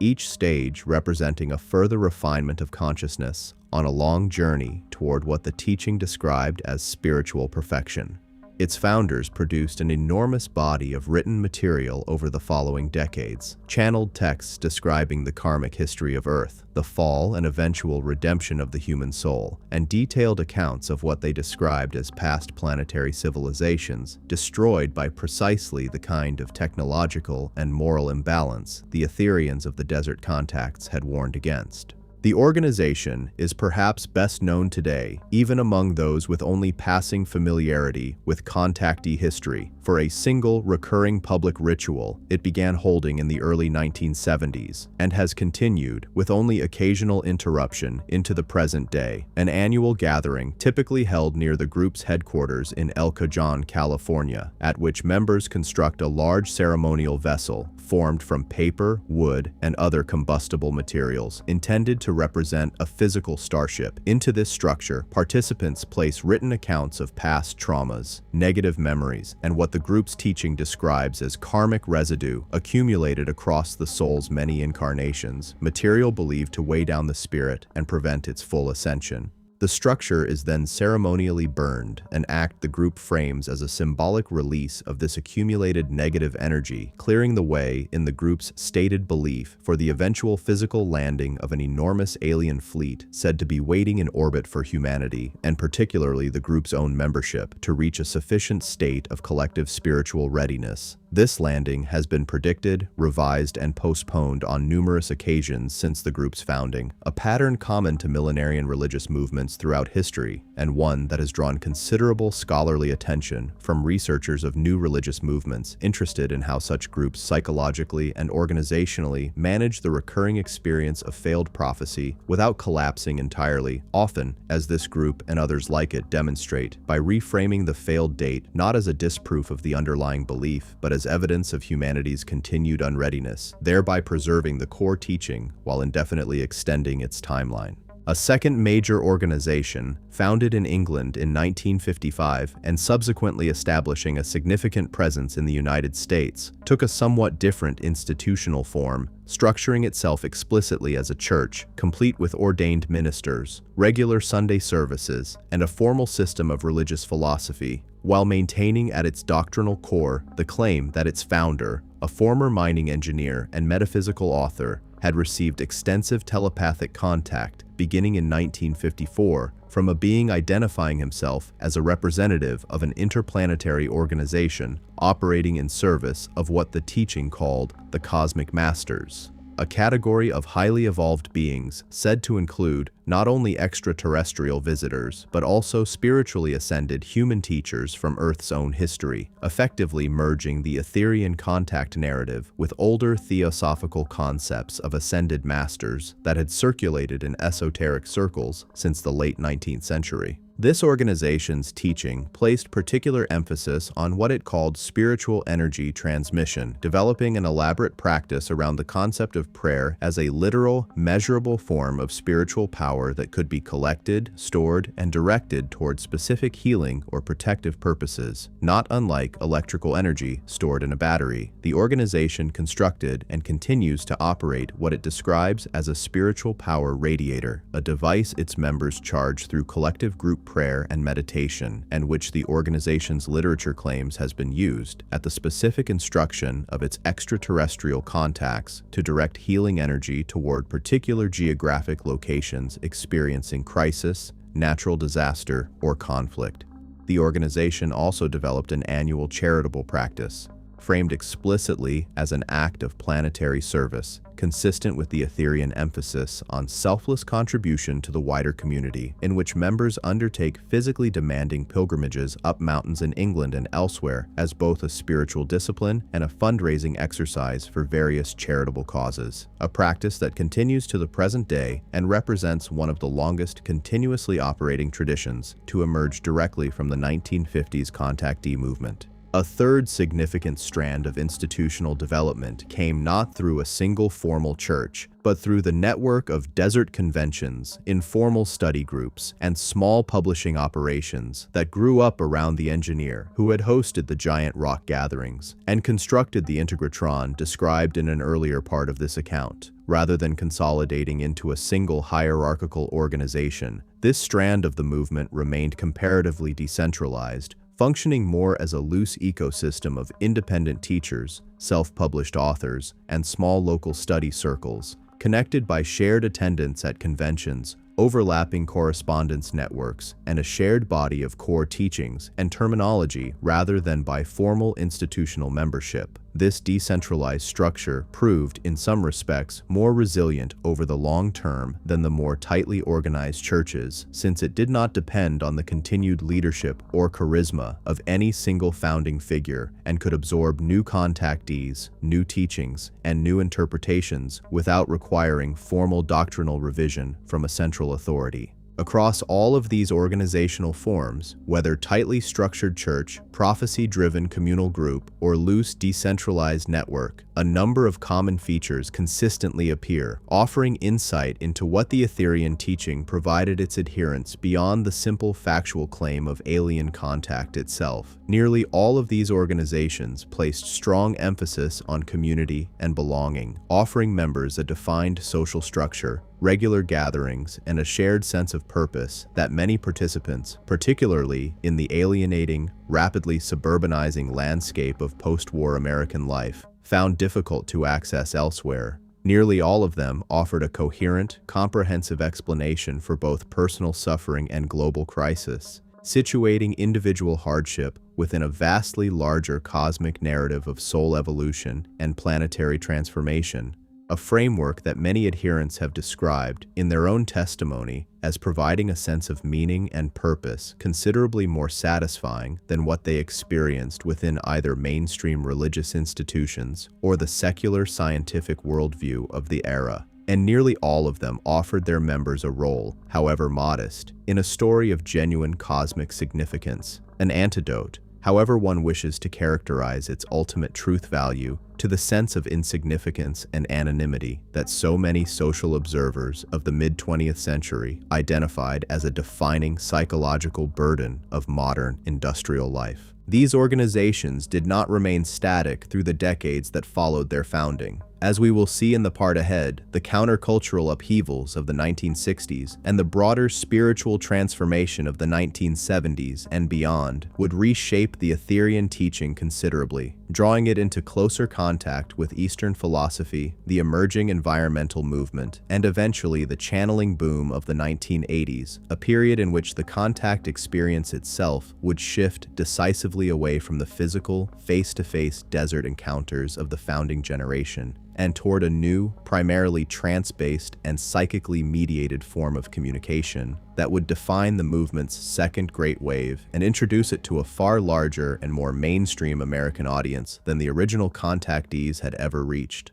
The channeling boom. By the close of the 1960s, the character of the Etherian phenomenon had begun to shift in ways that would ultimately reach a far larger audience than the original desert contactees of the previous decade had ever achieved. And to understand this shift requires understanding the broader transformation taking place in American spiritual life during this period. The counterculture of the 1960s brought with it a surge of interest in Eastern philosophy, in altered states of consciousness explored through meditation and, for a significant portion of a young generation, through psychedelic substances, and in a general suspicion of established institutional authority, whether governmental, religious, or scientific. This cultural moment proved remarkably hospitable to the core themes the Etherian contactees had been articulating since the early 1950s, a critique of unchecked technological and military power, a vision of spiritual evolution unbound by traditional religious doctrine, and a sense that mainstream authority had failed to offer either wisdom or safety in a nuclear age. Where the phenomenon changed most significantly during this period was in its primary mode of transmission. The founding generation of contactees had described physical, face-to-face meetings, encounters with landed craft in the open desert, witnessed sometimes by multiple observers and accompanied, at least in the teller's accounts, by physical evidence such as footprints, photographs, or the direct experience of boarding a craft. Beginning in the late 1960s and accelerating dramatically through the 1970s and into the 1980s, this mode of contact was gradually supplanted by a different and, in practical terms, far more accessible form, channeling, in which an individual, often after training in meditation or trance techniques, would enter an altered state of consciousness and serve as a vocal instrument through which an Etherian being, most commonly Ashtar himself, would speak directly, in the first person, to an assembled audience. This shift carried enormous practical consequences for the movement's reach and durability. A physical desert encounter was, by its very nature, a singular, unrepeatable event, available only to the small number of witnesses present at the time and thereafter accessible to others only secondhand,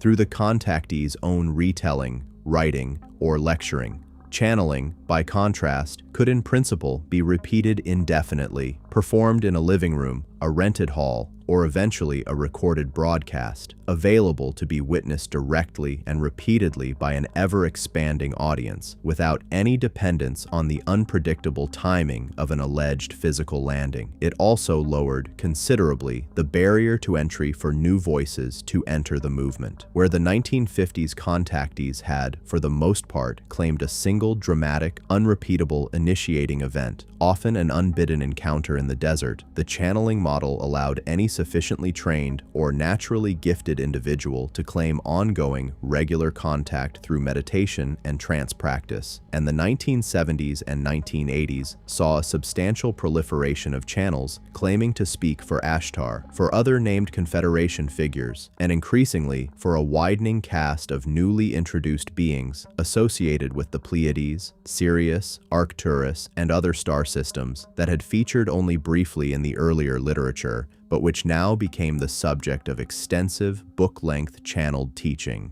Among the most influential figures of this transitional period was a woman based in Southern California who began, in the early 1970s, to offer regular public channeling sessions in which she would enter a trance state and speak, in a voice and cadence markedly different from her own, as Ashtar and several other Confederation representatives. Her sessions, initially small and informal, grew over the following decade into one of the most widely attended and widely recorded channeling operations associated with the Etherian teaching, and transcripts of her sessions, distributed first through cassette tape and later through published compilations, became foundational texts for a new generation of practitioners who had no direct connection to the original 1950s desert contactees, but who understood themselves nonetheless as continuing the same essential work of relaying the Confederation's teaching to a still unprepared humanity. The content channeled during this period expanded considerably on the cosmology established by the earlier desert contacts, while introducing several new emphases that reflected the changing cultural concerns of the 1970s and 1980s, where the 1950s teaching had focused heavily on the specific danger of nuclear war. The channeled material of this later period broadened its concern to encompass a wider range of environmental and social crises: industrial pollution, the depletion of the ozone layer, deforestation, and a general critique of consumerist, materialist culture that resonated strongly with the environmental movement, gaining significant political and cultural traction throughout this same period. The channeled Ashtar of the 1970s and 80s spoke considerably more often and in considerably more detail about what was described as an approaching planetary shift, a period of profound transformation in Earth's own consciousness and vibrational state,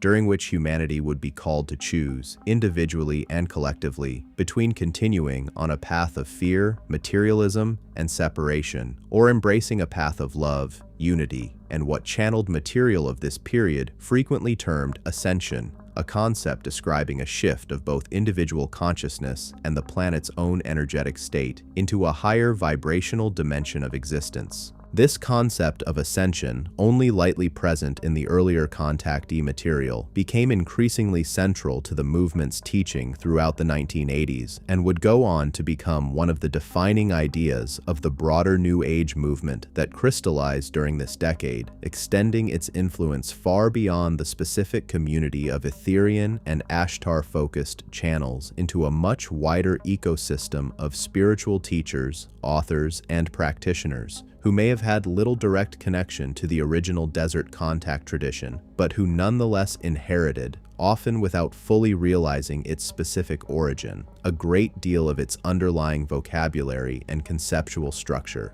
Vibration, frequency, dimension, ascension, unconditional love, and the framing of Earth itself as a conscious being undergoing its own evolutionary transformation alongside humanity. The 1980s also saw the Etherian teaching achieve a level of mainstream visibility it had not previously enjoyed, aided considerably by the broader commercial and cultural channeling boom of the decade, in which trance-channeling of various non-Etherian entities achieved significant bestseller status and even network television coverage, normalizing the basic concept of channeled spiritual communication for a broad American audience that might never have taken the earlier desert contact claims seriously. Within this more receptive cultural environment, Ashtar-focused material found new audiences through expanding networks of independent publishers, the growing infrastructure of New Age bookstores, and expos that proliferated across American and European cities during this period, and by the end of the decade, through early computer bulletin board systems and fledgling online networks that allowed geographically scattered believers to connect, share channeled transcripts, and coordinate group meditation and prayer events on a scale the original 1950s desert conventions, dependent on physical travel and word-of-mouth publicity, could never have achieved. This expansion did not proceed without internal tension and fragmentation, as the number of individuals claiming to channel Ashtar and other Confederation figures multiplied through the 1970s and 80s, so too did the number of contradictions between different channeled accounts, with various channels describing different timelines for the promised planetary shift,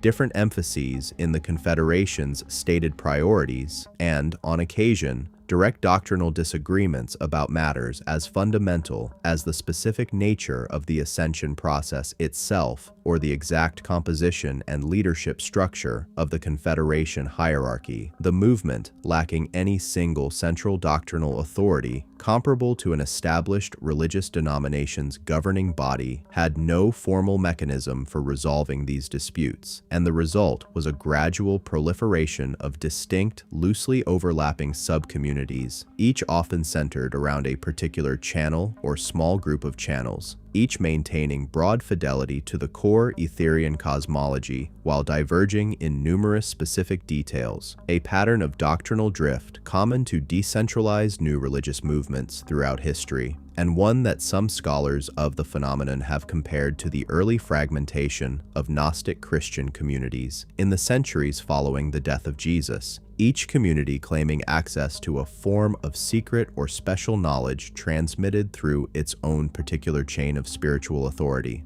Despite this fragmentation, or perhaps in part because of it, allowing the teaching to adapt flexibly to the specific interests and cultural context of each new community that took it up, the underlying Etherian narrative demonstrated a remarkable capacity to persist and renew itself across generational and technological change. Where the 1950s movement had depended on in-person lectures, mimeographed newsletters, and mail-order book sales, and the 1970s and 80s movement had expanded through cassette tapes, expo circuits, and early computer networks, the movement would go on, as we will see in the part that follows, to find in the internet and eventually social media an environment perhaps even more perfectly suited to its decentralized, testimony-driven structure than any of the technologies that had come before it, carrying the essential Etherian narrative, virtually unchanged in its core themes since the desert encounters of 1952, into the 21st century and to a global audience the original contactees could scarcely have imagined.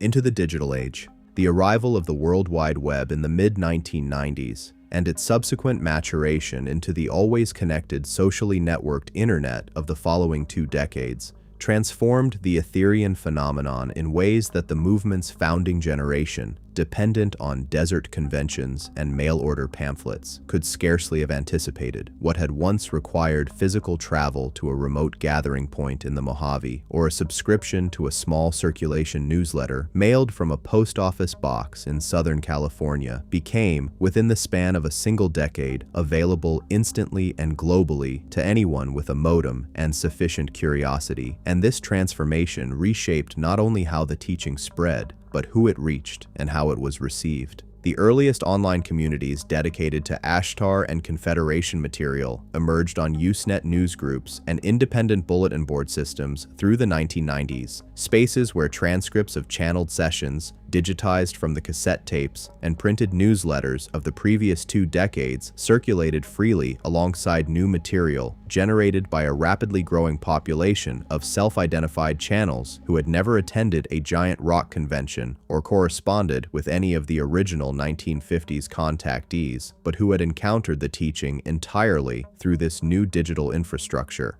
By the early 2000s, dedicated websites had emerged, some maintained by individual channels posting regular new transmissions, others functioning as archival repositories, attempting to collect and organize the by then substantial and often contradictory body of Ashtar-related material accumulated across 5 decades of contactee and channeling activity. The emergence of video sharing platforms and social media through the following decade accelerated this process considerably and introduced qualitative changes to how the teaching was received and experienced. Where the written or audio-recorded channeled transcript had been the dominant medium of the 1970s and 80s, video allowed a new generation of channels to present themselves directly, visually, to a global audience, and the platform's algorithmic recommendation systems, designed to surface content related to whatever a viewer had already shown interest in, created an unusually efficient pathway by which someone beginning with a general curiosity about UFOs or ancient mysteries might, within a small number of clicks, find themselves watching a live-streamed channeling session presenting itself as continuous with, and often explicitly citing, the testimony of the original 1950s desert contactees. This period also saw the emergence of a distinctly modern strand of Etherian adjacent belief, one that drew heavily on the Confederation cosmology while reframing it within a more explicitly conspiratorial political context that had little precedent in the original 1950s material.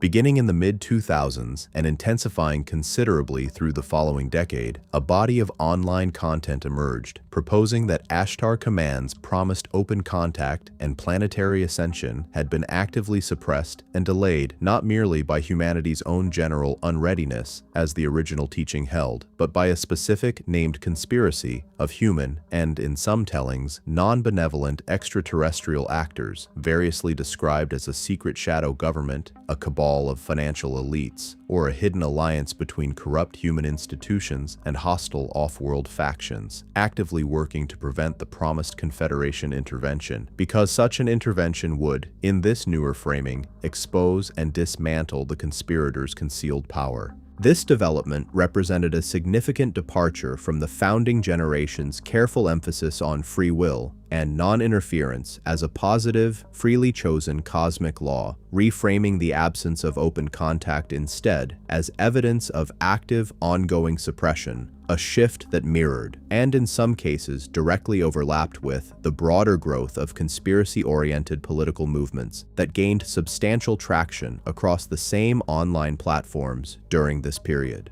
Alongside this darker, more conspiratorial strand, the original, gentler Etherian teaching also continued to flourish, largely unchanged in its core content, particularly within the broader wellness and New Age communities that had absorbed so much of the movement's foundational vocabulary during the channeling boom of the 1970s and 80s. Guided meditation recordings promising to connect listeners with Ashtar or with Pleiadian and Arcturian guides became a durable and commercially significant category within the broader meditation app and wellness content marketplace that emerged through the 2010s. Crystal healing practitioners, energy workers, and yoga instructors incorporated references to Confederation teaching and planetary ascension into broader wellness offerings, with little of the movement's original UFO-specific framing remaining explicit, illustrating how thoroughly the underlying conceptual vocabulary, vibration, frequency, unconditional love, higher dimension, had diffused into the broader culture of alternative spirituality well beyond any audience that would identify itself specifically as part of a contactee or channeling tradition. Several individual figures achieved particular prominence within the specifically Etherian-identified online community during this period, continuing and updating the channeling tradition established in the 1970s. A number of channels based in the United States, Europe, and Australia built substantial online followings through the 2010s and into the 2020s, offering regular video channeling sessions, online courses in developing one's own channeling ability, and in-person retreats and gatherings that, in their basic structure, function as direct descendants of the giant rock conventions of the 1950s, even where the specific participants have no personal continuity with that earlier generation. These modern channels have, for the most part, maintained close fidelity to the core Confederation cosmology established across the previous 7 decades of teaching, continuing to describe Ashtar as Fleet Commander, continuing to emphasize themes of unconditional love, planetary stewardship, and an approaching, though repeatedly postponed, era of open contact and collective ascension. The pandemic of 2020 and the years that followed produced a notable, if temporary, surge of renewed interest in Etherian and broader UFO contact material, a pattern consistent with the movement's own historical origin during a period of widespread collective anxiety and uncertainty. Channeled material from this period frequently addressed the pandemic directly, framing it within the established cosmology as both a consequence of humanity's continued spiritual and ecological imbalance and, characteristically for the teaching's underlying optimism, as an opportunity for accelerated collective spiritual growth, a global crisis capable of catalyzing precisely the kind of shift in consciousness the Confederation had, according to the teaching, been patiently awaiting since the earliest desert contacts of 1952. This capacity to absorb and reinterpret each new era's specific anxieties, nuclear war in the 1950s, environmental collapse in the 1970s and 80s, hidden conspiracy in the 2000s and 2010s, global pandemic in the 2020s, while maintaining a remarkably stable underlying cosmological and emotional structure across more than 7 decades, is perhaps the single most striking feature of the Etherian phenomenon when viewed across its full historical arc. And it is this structural durability, rather than any specific unresolved factual claim about footprints in desert sand or the habitability of Venus, that most rewards closer examination. In the part that follows, we turn to that underlying structure directly, drawing on the tools of comparative religious and psychological scholarship to ask what the Etherian phenomenon shares with older traditions of angelic and divine visitation, and what its remarkable persistence across 7 decades of profound technological and cultural change might reveal about the deeper human needs the story has, for so many of its adherents so consistently managed to meet. Old wine in new vessels. Scholars who study new religious movements have, since at least the 1960s, noted the striking structural resemblance between contactee testimony and the angelic visitation narratives found across much older religious traditions, and this comparison rewards careful attention, not as a means of debunking the Etherian phenomenon by reducing it to a mere copy of older material, but as a way of understanding what particular human needs this kind of narrative has consistently served across vastly different historical and cultural contexts. The tall, luminous, human-like messenger, radiating calm and communicating a message of both warning and hope, is not a figure invented by the desert contactees of 1952. It is one of the oldest and most widely distributed figures in the entire history of human religious experience. Appearing in the angelic visitations of the Hebrew scriptures, the messenger gods of Greek and Roman religion, the diva and celestial being traditions of South and East Asian religious thought, and countless other traditions across every inhabited continent. The specific pattern these traditions share with the Etherian contact narrative is worth naming directly. A messenger arrives, typically to an ordinary person rather than to political or religious elites, often in a liminal setting removed from ordinary social life, a desert, a mountainside, a wilderness.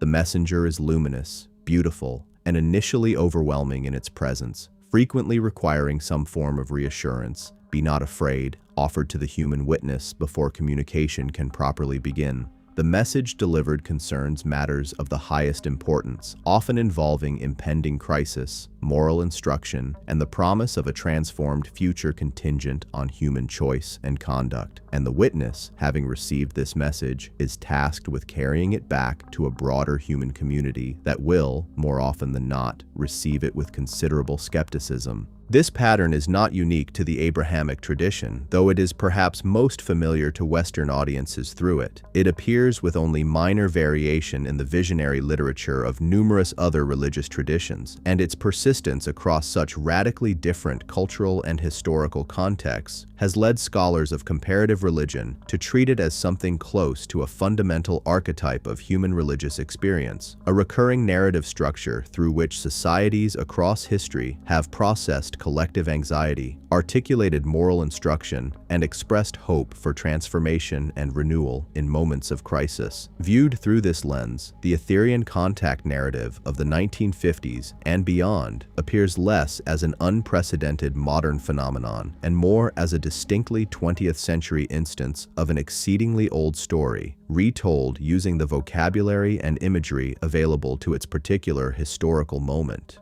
Rather than angels descending from heaven on wings, beings arrive aboard silent craft descending from the sky. Rather than a divine covenant sealed through ancient ritual, a confederation extends membership contingent on humanity's demonstrated spiritual maturity. Rather than a warning about moral corruption bringing divine punishment, a warning about nuclear weapons and ecological collapse bringing self-inflicted planetary catastrophe. This reading does not, by itself, resolve the question of whether any individual contact claim reflects a genuine encounter with a non-human intelligence, a sincere psychological or perceptual experience with a naturalistic explanation, or a consciously constructed narrative serving other social and personal purposes. What it does offer is a framework for understanding why this particular kind of story, regardless of the mechanism behind any individual telling of it, holds such durable and widespread appeal across such different historical periods.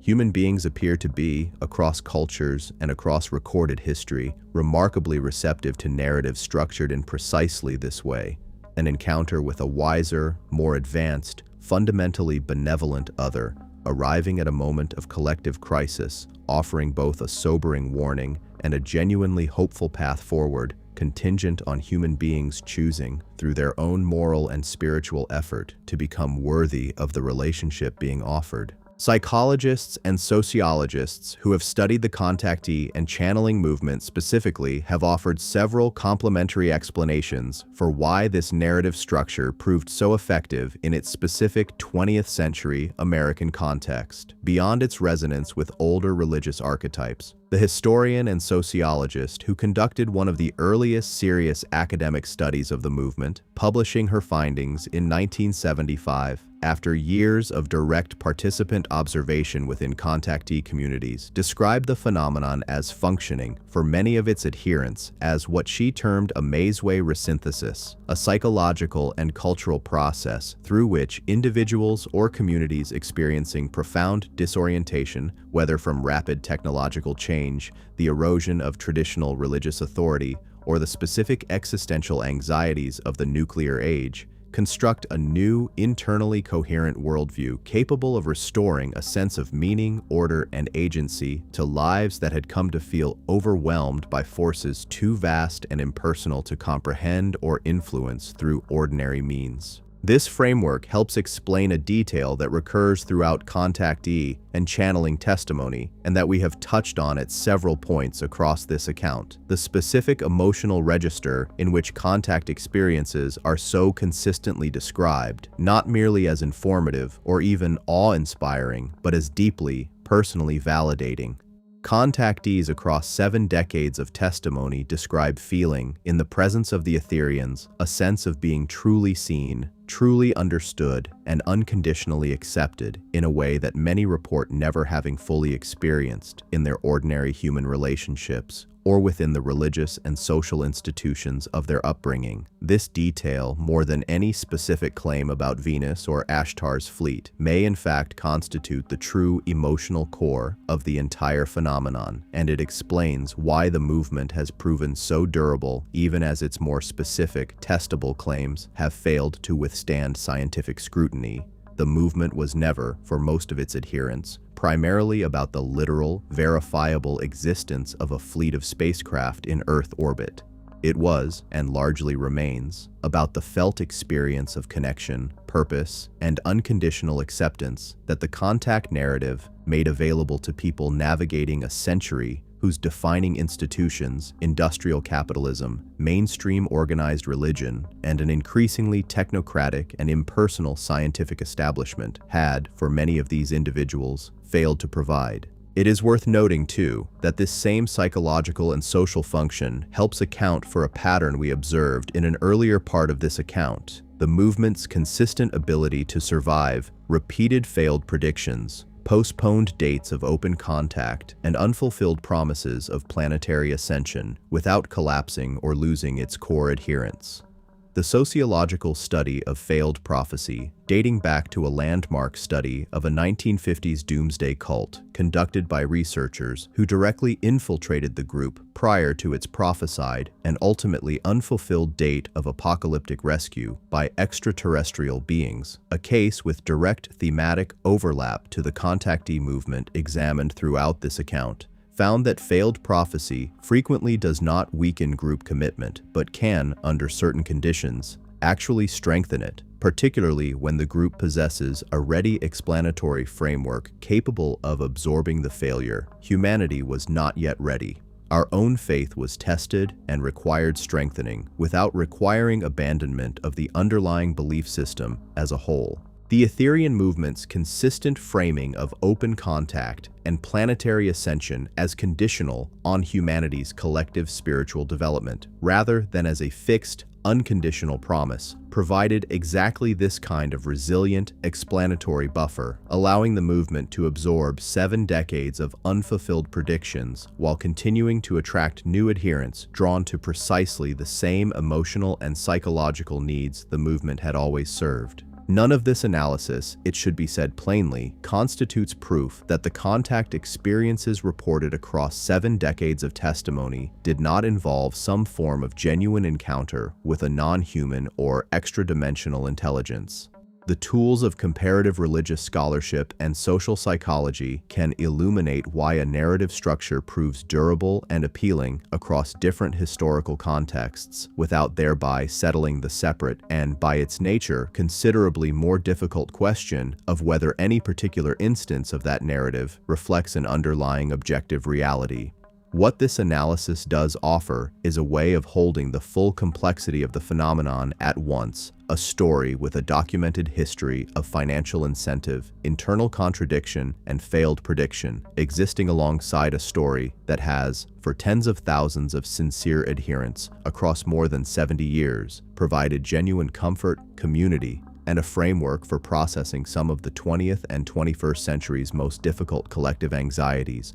offered not through fear, but through a narrative fundamentally oriented, from its very first telling in the California desert of 1952, around the possibility of unconditional love arriving, patiently and without coercion, from somewhere beyond the world we thought we fully understood. Where the story stands now. More than 7 decades have passed since a photographer walked into the California desert and returned describing a conversation with a being who called himself Orthon, and it is worth asking, plainly and without either excessive credulity or dismissiveness, what remains of that story today, who still carries it, and what its long survival tells us about the particular kind of hope it was always offering. The organized institutions built around the Etherian teaching in the middle decades of the 20th century persist in varying forms into the present. The California-based organization, founded in 1954, continues to operate from its longtime headquarters, continues to hold its annual ceremonial burning,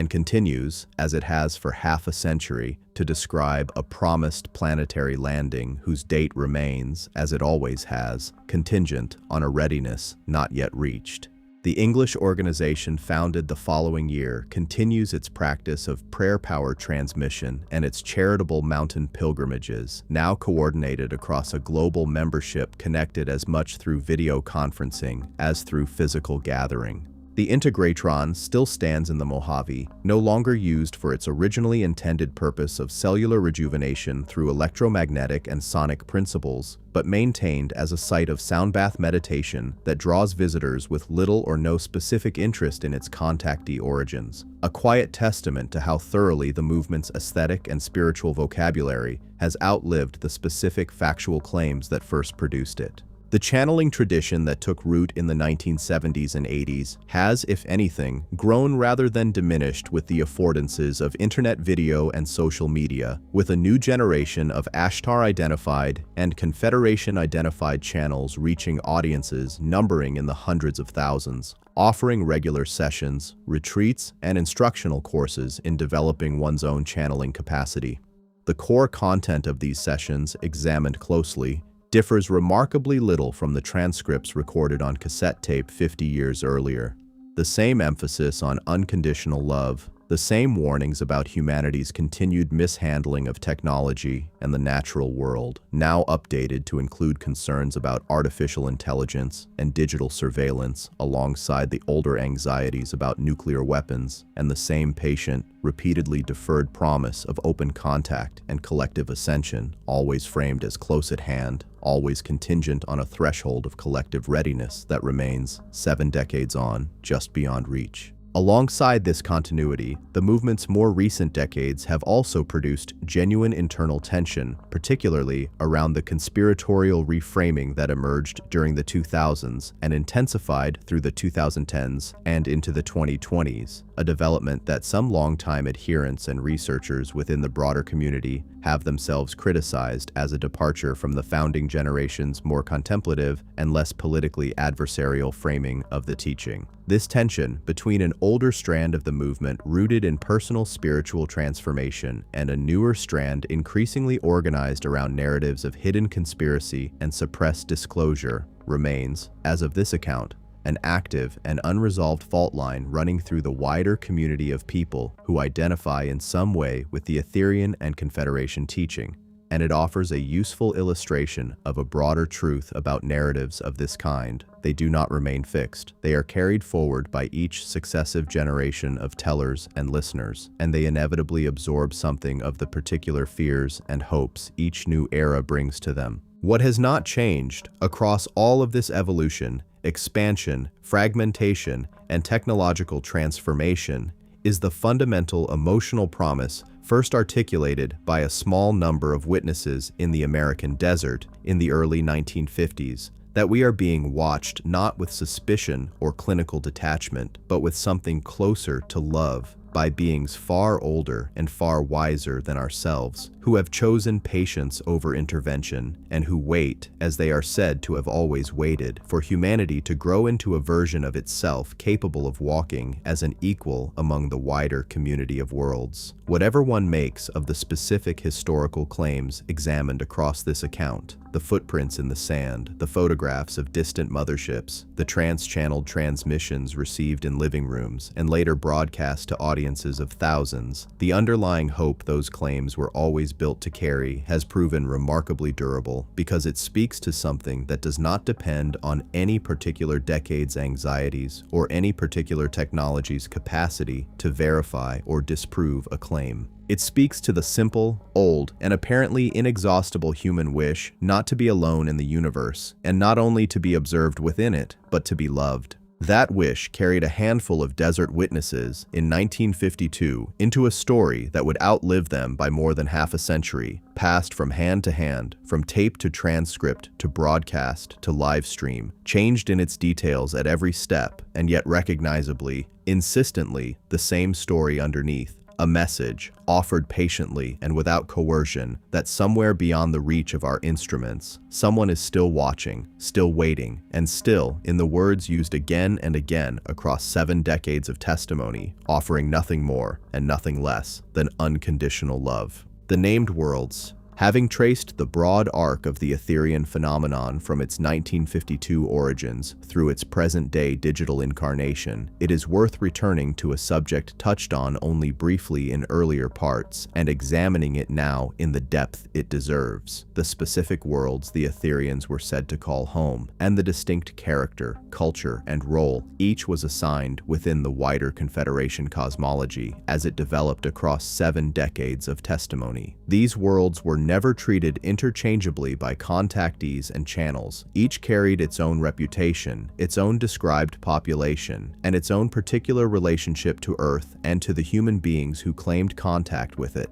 And understanding these distinctions in detail reveals a good deal about how the movement's cosmology was built, expanded, and internally organized over time. Venus, as established earlier in this account, held pride of place among the named worlds throughout the founding decade of the movement, and its centrality is worth examining a little further. Beyond the basic claim of an inhabited etheric or higher dimensional counterpart to the physical planet, contactees of the 1950s developed a surprisingly detailed portrait of Venusian civilization and culture. It was described as a society that had, in the far distant past by human reckoning, passed through its own period of war, industrialization, and near-catastrophic technological overreach, not unlike Earth's own current predicament, before ultimately choosing a path of unification and spiritual development that led it, over many thousands of years, to its present state. A civilization without currency, without private property in the conventional sense, without disease, and without what several contactees described as involuntary death, meaning that physical transition from the body was understood among Venusians as a conscious, chosen act undertaken when a soul had completed what it wished to accomplish in that particular incarnation, rather than an event imposed by illness, accident, or the simple degradation of aging tissue.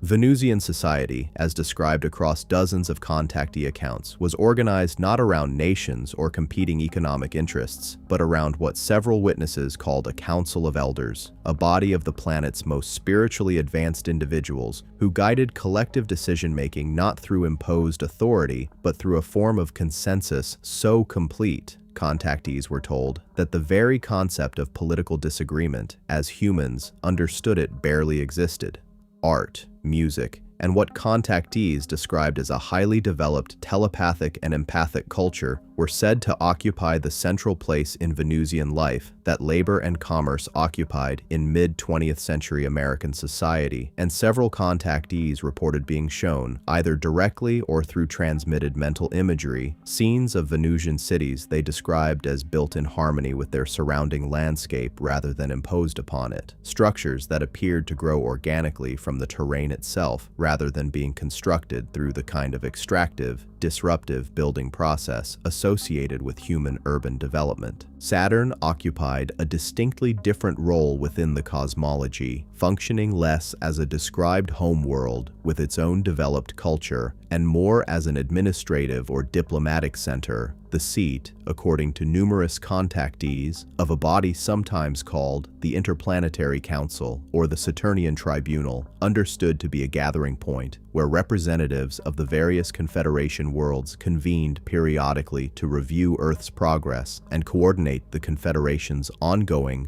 carefully limited stewardship activities. Several contactees who described visionary or out-of-body visits to this council setting reported an enormous circular chamber, its walls and ceiling composed of a material that seemed to generate its own soft illumination rather than reflecting an external light source, in which representatives from dozens of worlds, some human-like in appearance and others considerably less so, sat in ordered arrangement around a central point, a description that introduced into the movement's cosmology one of its few acknowledgments that not every advanced civilization allied with the Confederation shared the human-like physical form so consistently attributed to the Etherians, who made direct contact with Earth. The Pleiades star cluster, only lightly referenced in the founding decade of contactee testimony, rose to particular prominence beginning in the 1970s and especially through the channeling boom of the 1980s, becoming, by the final decades of the 20th century, arguably the single most frequently cited point of origin in the broader body of Etherian and Confederation-adjacent material, rivaling or in some circles surpassing even Venus in its centrality. Pleiadian beings were described with an emphasis on close physical and even genetic kinship with humanity considerably stronger than that attributed to beings from any other named world, and a substantial body of channeled material developed around the specific claim that human beings themselves carried Pleiadian genetic or soul lineage,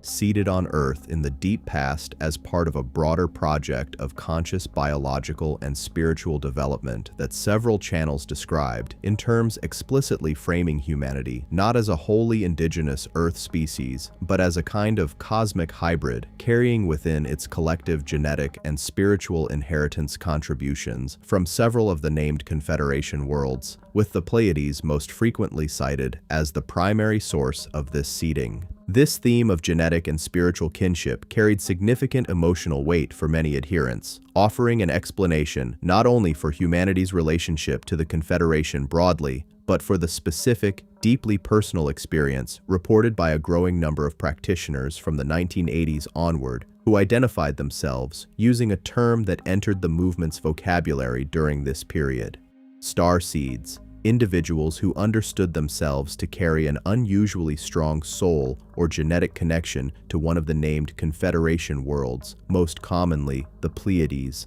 manifesting, according to the teaching, in a lifelong sense of not quite belonging to ordinary human society, a persistent feeling of homesickness for a place never consciously visited, and a strong intuitive draw toward precisely the kind of spiritual and ecological concerns the Etherian teaching had articulated since its founding decade. This concept proved enormously appealing within the broader New Age and wellness communities that absorbed so much of the movement's vocabulary during the 1980s and 90s, offering practitioners a framework for understanding a common and often quite painful subjective experience of alienation and non-belonging, reframing it not as a psychological difficulty to be treated or overcome, but as evidence of a genuinely exceptional cosmic origin. Sirius, the brightest star in Earth's night sky, occupied a somewhat different niche within the developing cosmology, associated across numerous accounts, less with the warm, kinship-oriented framing given to the Pleiades, and more with themes of governance, technological advancement, and what several channels described as a particularly deep and ancient historical relationship with specific human civilizations. Most notably ancient Egypt, a connection several contactees and channels trace through the historical Egyptian religious reverence for the star Sirius itself, associated in actual ancient Egyptian religious practice with the goddess Sopdet, and with the annual flooding of the Nile that made Egyptian agricultural civilization possible. Channeled material developed from the 1970s onward elaborated this connection considerably, proposing that Syrian beings had maintained direct contact with ancient Egyptian priestly and royal lineages, transmitting astronomical, mathematical, and architectural knowledge that some proponents of this material controversially credited with enabling the construction of the pyramids and other major monuments of ancient Egyptian civilization, a claim that sits at the boundary between the Etherian contactee tradition proper and the broader and separately developed body of ancient astronaut theory that gained its own substantial popular following beginning in the late 1960s, illustrating one of several points at which these two related but historically distinct strands of speculative cosmological belief overlapped and cross-pollinated.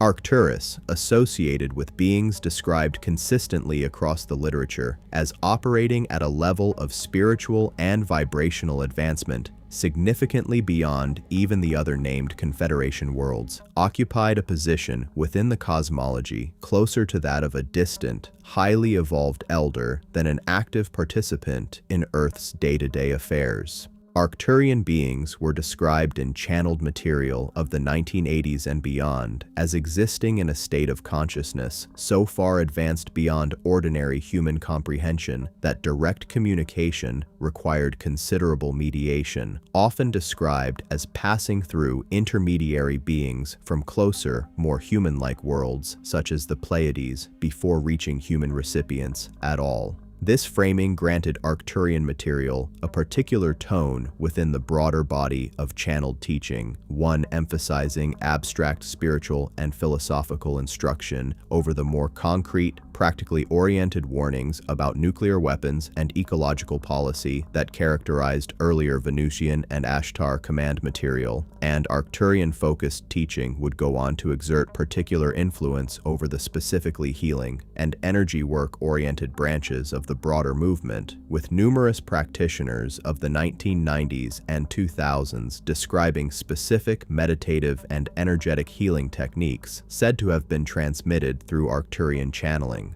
Beyond these four principal worlds, the cosmology continued to expand throughout the following decades as new channels introduced additional points of origin, including beings associated with the star system Lyra, described in some channeled material as an ancestral point of origin for several of the other named humanoid Confederation races, effectively pushing the cosmology's timeline of contact and kinship back even further into a described deep cosmic prehistory, and beings associated with Andromeda, introduced primarily during the 1990s and 2000s, and generally framed as representing an entirely separate galactic community, maintaining its own looser affiliation with the Confederation's stated principles without falling under its direct organizational structure. This continual expansion, worlds added, hierarchies elaborated, kinship claims deepened, illustrates a pattern we have observed throughout this account,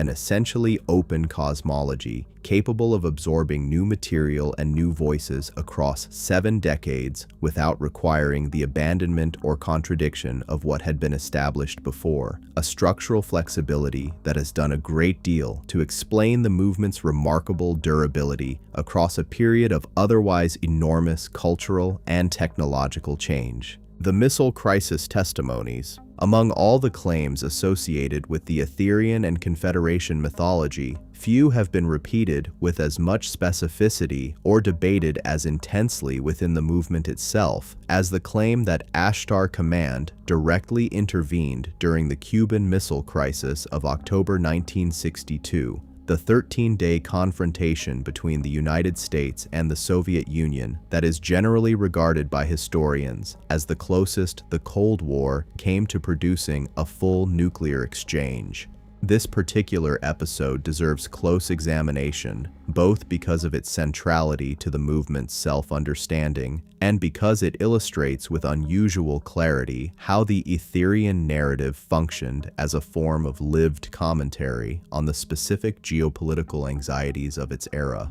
The core claim, appearing across multiple independent contactee and early channeling accounts from the 1960s and repeated with elaboration in decades since, holds that as tensions between the two superpowers escalated toward what many at the time genuinely believed was imminent nuclear war, Confederation vessels moved into an active protective posture around Earth, and that several contactees active during this period received urgent telepathic communications from Ashtar and other Confederation representatives describing this heightened state of readiness in real time as the crisis unfolded. Some accounts go considerably further, describing specific claimed instances of direct technological intervention. Soviet or American missile systems reported by contactees to have experienced sudden, unexplained malfunctions at critical moments. Guidance systems said to have failed inexplicably. Launch sequences said to have been remotely disabled through means contactees attributed to Confederation technology operating at a level entirely beyond contemporary human detection or comprehension.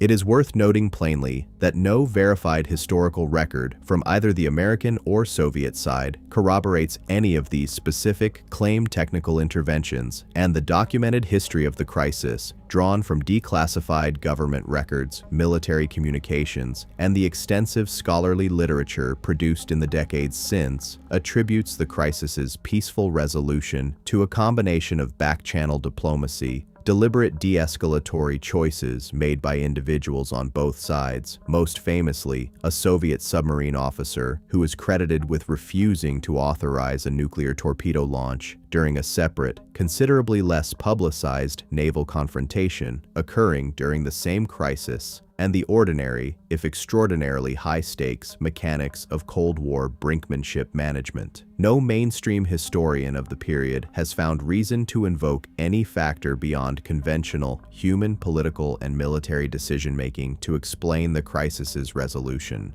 Within the contactee and channeling community, however, this absence of external corroboration has been consistently interpreted not as evidence against the claimed intervention, but as confirmation of exactly the kind of quiet, carefully limited, and deliberately undisclosed assistance the Confederation was said to specialize in, consistent with the broader principle of non-interference articulated throughout the movement's teaching since its founding decade. The Confederation, adherents point out, was never described as acting in a manner calculated to produce public recognition or historical credit. Quite the opposite. Intervention of this kind, the teaching holds, had to remain covert, precisely because an openly acknowledged act of alien intervention in human military affairs would itself constitute exactly the kind of direct, consciousness-altering interference the law of non-interference was designed to prohibit, a malfunction attributed by human observers to conventional mechanical or electronic failure, in other words, was, within this framework, the only form intervention could plausibly take without violating the very principle that justified the Confederation's restraint in every other context. This interpretive move, transforming the absence of evidence into a confirming feature of the underlying claim rather than a disconfirming one, recurs throughout the movement's history and represents one of its most structurally significant characteristics, one we touched on in an earlier part's discussion of unfalsifiability. It is worth sitting with the missile crisis case specifically, however, because it illustrates the emotional logic behind this pattern with unusual clarity. The Cuban Missile Crisis was, for the generation of Americans and Soviets who lived through it, a genuinely and legitimately terrifying event, one in which ordinary civilians across both nations spent 13 days confronting the concrete possibility of nuclear annihilation with a level of immediacy that had not been present even during the earlier years of the arms race. Declassified accounts from within the Kennedy administration itself describe an atmosphere of profound uncertainty and fear among the very officials responsible for managing the crisis, several of whom later wrote that they privately estimated the odds of nuclear war breaking out during those 13 days as uncomfortably high. Into this specific, well-documented historical terror, the Etherian narrative offered something that conventional political and military history, by its nature, could not: the suggestion that human frailty and human error, the qualities so starkly on display throughout the crisis, as both American and Soviet leadership grappled with imperfect information and enormous psychological pressure, were not, in fact, the only forces operating in the situation, that behind and beyond the visible drama of two nuclear superpowers edging toward catastrophe, an older, wiser, and more stable presence stood watch, prepared, within the limits the teaching itself imposed, to prevent the very worst outcome from occurring. This is, whatever its literal historical accuracy, a story that speaks directly and powerfully to a very specific and very real form of collective trauma, and its persistence within the movement's testimony across 6 subsequent decades reflects, if nothing else, how deeply that particular 13-day crisis marked the generation who lived through it, and how urgently many of them appear to have wanted to believe that the story had not been left entirely in human hands.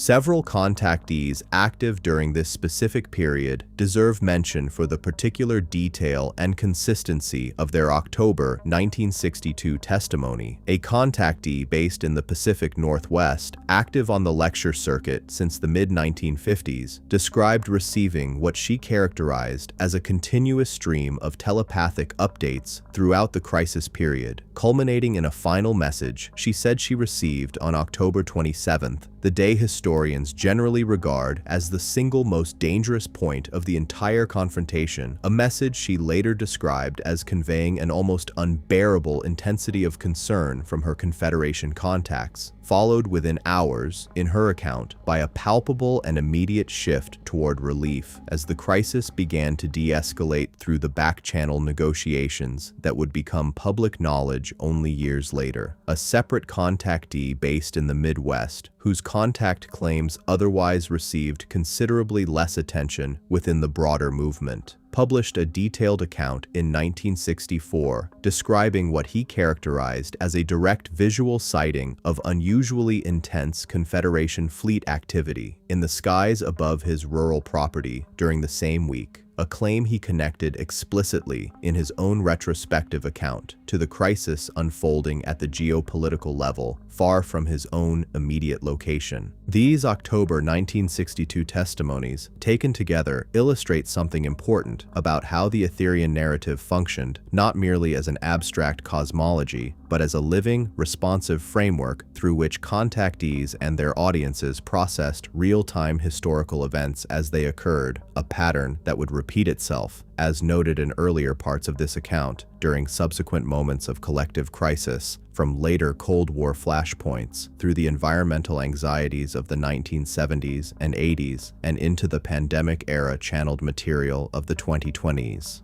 The specific claim of missile crisis intervention remains, to this day, one of the most frequently cited pieces of testimony within the broader Ashtar Command tradition, invoked regularly in contemporary channeled sessions and online discussion as foundational evidence of the Confederation's ongoing, if carefully limited, protective presence, and it stands as perhaps the clearest single example in the movement's entire 7-decade history of how thoroughly the Etherian narrative has always been shaped by and offered in direct response to the specific historical terrors of the moment in which each new piece of testimony was produced. The investigators, the skepticism that met the Etherian phenomenon from its earliest days, discussed in general terms in Part 6 of this account, was not limited to passing dismissal from journalists or casual observers. It produced, across the decades, a body of dedicated investigative work carried out by researchers, journalists, and in several cases, former believers themselves, whose specific findings merit closer examination, both because they represent some of the most rigorous engagement the phenomenon has received, and because the movement's own responses to these findings reveal a great deal about how belief systems of this kind absorb and process direct challenge. The Venus contactee of 1952 remained, throughout his life and for decades after his death in 1965, the single most scrutinized figure in the entire history of the movement, and the investigative record concerning his specific claims is considerably more extensive than that surrounding almost any other contactee. A researcher and photographer who had initially approached the case with an open and even sympathetic mind conducted a detailed technical analysis of the contactee's published mothership photographs during the 1950s, comparing the light source, shadow angles, and apparent scale of the objects depicted against the known optical properties of the camera and telescope equipment the contactee claimed to have used. This analysis concluded that several of the photographs were inconsistent with a genuinely distant, large-scale craft, and were more readily explained as images of small objects suspended or thrown a short distance in front of the camera lens, with the accompanying landscape and sky providing a false impression of scale. a conclusion reinforced by a separate examination years later that identified strong visual correspondence between the silhouette of one purported scout craft and a specific model of chicken brooder lamp commercially available in Southern California during the period in question. A second line of investigation focused on the contactee's claimed prior biography, examining public records and contemporaneous accounts from acquaintances predating his rise to fame. This research uncovered inconsistencies between his own retrospective self-presentation, which emphasized a background in serious philosophical and metaphysical study prior to his 1952 contact claim, and the more modest picture suggested by available records of his actual pre-1952 occupation and education, a pattern investigators noted was not unique to this particular contactee, and that recurred across several of the era's most prominent figures, many of whom presented themselves in later lectures and publications with credentials or backgrounds somewhat more impressive than the documentary record independently supported. Beyond documentary and photographic analysis, the investigative literature also produced direct behavioral testimony from individuals who had worked closely with prominent contactees before growing disillusioned. Several former close associates and even family members of leading figures within the movement gave interviews, some published during the contactees' own lifetimes and others only after their deaths, describing a considerably more mundane and, in some accounts, more calculated picture of the movement's inner workings than the public testimony suggested, including descriptions of contact claims being adjusted or elaborated over time in apparent response to audience reaction and the commercial success of particular narrative details, and, in at least one widely discussed account, a direct allegation that a specific claimed physical artifact had been manufactured rather than received from an extraterrestrial source. Investigators working somewhat later in the movement's history, particularly through the 1970s and 80s, turned increasing attention to the channeling phenomenon specifically, applying methods drawn from the broader skeptical investigation of trance mediumship that had a considerably longer history within spiritualist research reaching back to the 19th century. Several researchers who attended and recorded channeling sessions during this period noted that the linguistic patterns, vocabulary, and even characteristic errors of grammar or word choice used by a channeled entity frequently bore closer resemblance to the ordinary speech patterns of the channel themselves, once accounting for the adopted vocal affect and cadence, than to any plausibly independent source. An observation consistent with the broader psychological literature on dissociative and trance states,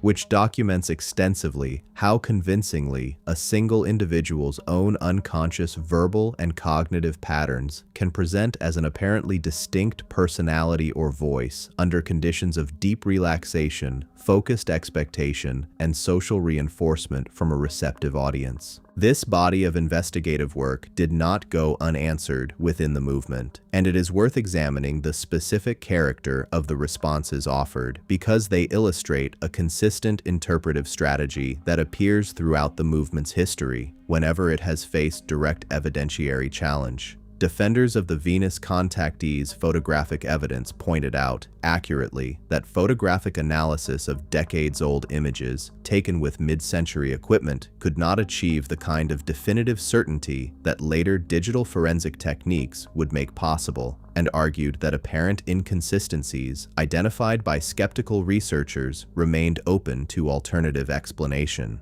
Defenders of the broader contactee tradition frequently drew a distinction between the specific, individually contestable claims of any one contactee and the broader pattern of consistency across dozens of independent witnesses discussed throughout earlier parts of this account, arguing that even if any single case could be plausibly explained through hoax, misperception, or exaggeration, the cumulative weight of so many broadly similar accounts arising from witnesses who did not always know one another and who described remarkably similar beings, craft, and teachings constituted a form of evidence that individual case-by-case debunking could not fully address. This argument from cumulative consistency deserves serious engagement rather than dismissal because it identifies something genuinely worth accounting for. Skeptical researchers have offered several competing explanations for the pattern. Some point to the well-documented process by which a small number of highly publicized early accounts, particularly the Venus contact of 1952, established a template that later witnesses, consciously or unconsciously, absorbed and reproduced, whether through direct exposure to the earlier contactees' published material, through the shared lecture circuit and correspondence networks discussed in earlier parts of this account, or through the more diffuse process of cultural osmosis, by which a sufficiently prominent narrative shapes the expectations and even the perceptual experience of individuals who encounter it, a phenomenon well documented in the broader psychological literature on suggestion and expectation effects. Others have suggested that the underlying human experiences being reported, whether sleep state hallucination, dissociative episodes, or other naturalistically explicable phenomena, may themselves possess genuinely consistent features across different individuals due to shared features of human neurology and cognition, producing convergent testimony without requiring either coordinated fraud or a genuine external phenomenon to explain the similarity. What can be said with confidence, based on the full investigative record accumulated across 7 decades, is this: no piece of physical evidence produced in support of any Etherian contact claim has withstood rigorous independent forensic examination as conclusively extraterrestrial in origin. No named contactee's biography has emerged from documentary scrutiny entirely free of inconsistency, exaggeration, or unresolved contradiction, and the specific mechanisms proposed by skeptical researchers, drawing on established and independently verified psychological, sociological, and perceptual phenomena, are, without exception, sufficient in principle to account for the reported experiences without requiring recourse to an actual non-human intelligence. None of this constitutes final proof that no such intelligence was ever involved in any way in any of these experiences, a claim that by its nature sits beyond what any body of skeptical investigation could definitively establish. But it does mean that the burden of evidence, examined with the same rigor applied to any other extraordinary historical claim, has not, across 7 decades and multiple generations of dedicated investigation, been met. The persistence of belief in the face of this substantial and largely unrebutted investigative record returns us, appropriately, to the central theme developed across the closing parts of this account, that the Etherian phenomenon's true durability has never rested primarily on its evidentiary strength, but on the depth and consistency with which it has met a particular set of psychological and spiritual needs across 7 decades of American and, increasingly, global culture. The investigators whose work we have surveyed in this part have done valuable and often rigorous work in testing the movement's specific factual claims, and that work deserves to be taken seriously on its own terms. But it has not, and likely could not, fully account for why so many people, faced with this same body of skeptical findings, have continued nonetheless to find in the story of the Etherians something they were not able to find elsewhere, a subject to which we will return directly in the concluding parts of this account.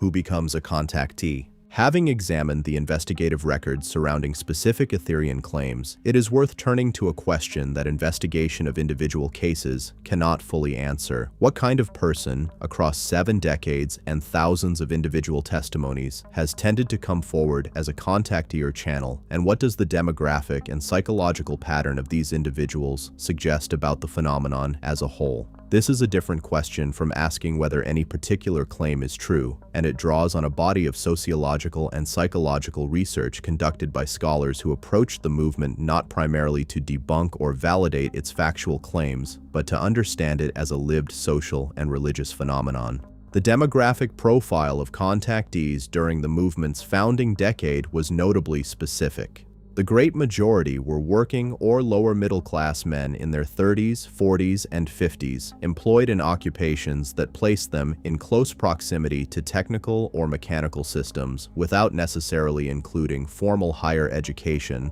aviation and aerospace workers, heavy equipment operators, photographers, mechanics, and small business owners. This detail is worth pausing on because it complicates a simplistic dismissal of the contactees as uneducated or naive. Many possessed genuine technical fluency and, in several documented cases, direct professional exposure to the aerospace and defense industries that were, during precisely this period, developing the very technologies of rocketry, radar, and early jet propulsion that gave the decade its particular atmosphere of both technological wonder and existential anxiety. Several researchers have suggested that this proximity to cutting-edge technical work, without the accompanying credentialed authority to be taken seriously within that world's own professional hierarchies, may have created a particular kind of psychological tension. An intimate, hands-on familiarity with the scale and speed of technological change, paired with a distinctly outsider relationship to the institutions actually directing that change, a combination the contactee experience may have offered a way to resolve, granting these individuals a form of authority and insider knowledge, cosmic rather than institutional, that their ordinary working lives did not. Female contactees, while a minority within the founding decade, were present from the earliest years of the movement and would come to occupy an increasingly central role as the phenomenon evolved into the channeling tradition of the 1970s and beyond, a shift several researchers have connected to broader changes in American religious and spiritual culture during this period, in which women had long played a disproportionately prominent role, specifically within trance mediumship and spiritualist practice, reaching back to the movement's 19th century origins, a role that carried forward naturally into the closely related practice of channeling once that mode of contact became dominant within the Etherian tradition. Several of the most influential channels of the 1970s, 80s, and beyond were women, and the specific content and tone of female-channeled material, several scholars have observed, tended to place somewhat greater emphasis on themes of nurturing, emotional healing, and relational connection relative to the more explicitly technical and military-inflected framing that characterized much of the earliest male-dominated desert contact testimony, an evolution in tone that broadly parallels the movement's own thematic shift, discussed in earlier parts of this account, away from Cold War-inflected nuclear anxiety and toward the more diffusely emotional and ecological concerns of the New Age era. Psychological research conducted on self-identified contactees most extensively during the 1970s, 80s, and 90s as academic interest in the broader UFO phenomenon grew alongside the parallel and partially overlapping abduction research of the same period, has consistently failed to identify any distinct pattern of diagnosable psychiatric illness among the contactee population as a whole. Researchers administering standard psychological assessment instruments to self-identified contactees and channels found this population to fall, in the great majority of cases, within normal ranges on measures of general psychological functioning, a finding that surprised some early investigators who had approached the subject with an assumption that contact claims would correlate strongly with psychiatric disturbance.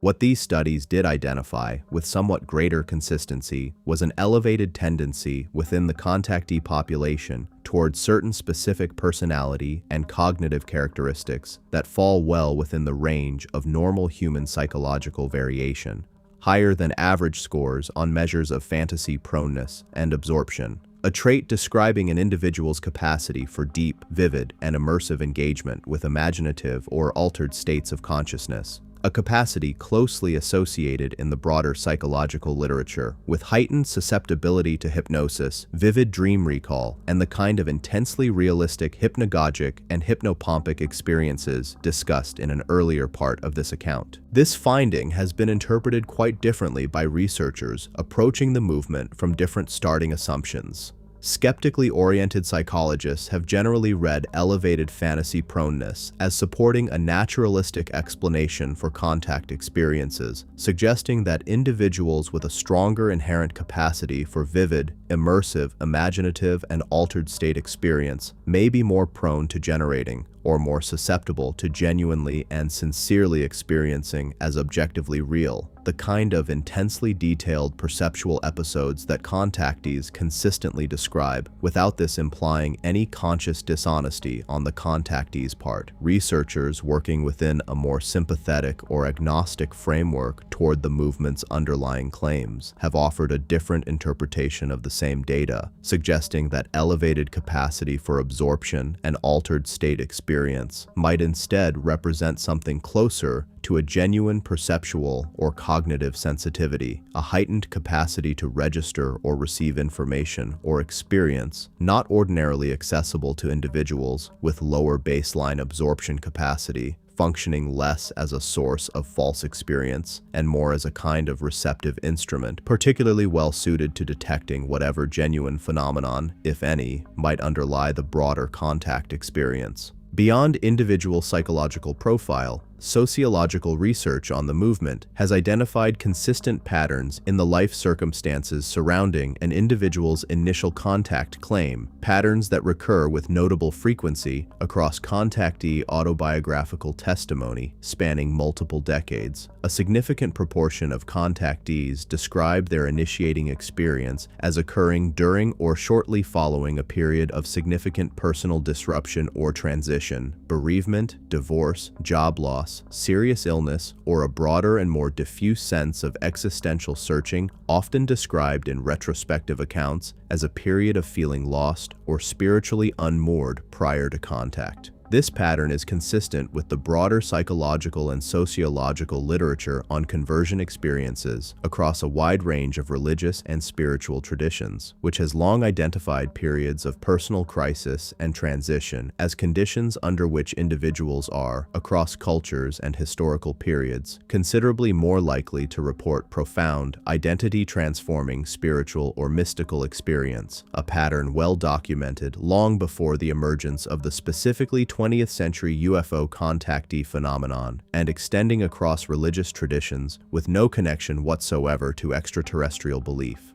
What these demographic and psychological findings suggest, taken together, is a picture considerably more nuanced than either uncritical acceptance or dismissive mockery of the contactee phenomenon typically allows. The individuals who have, across 7 decades, come forward with contact claims do not appear, as a population, to differ from the general public in any way suggesting psychiatric illness or general unreliability as witnesses to their own subjective experience. They do appear to share, with somewhat greater than average frequency, a genuine capacity for vivid inner experience and a documented tendency to have encountered their initiating contact experience during a period of personal vulnerability or transition, precisely the conditions under which the broader human religious and spiritual literature across every tradition examined by comparative scholarship indicates that transformative, identity-altering experience is most likely to occur and most likely to be received by the individual undergoing it as genuinely, unambiguously real. This picture does not resolve the underlying question of what, if anything, external to the contactee's own mind and nervous system these experiences involved. It does offer a considerably more complete account than either extreme position typically provides, and it sets the stage for a final consideration we will return to in the concluding part of this account.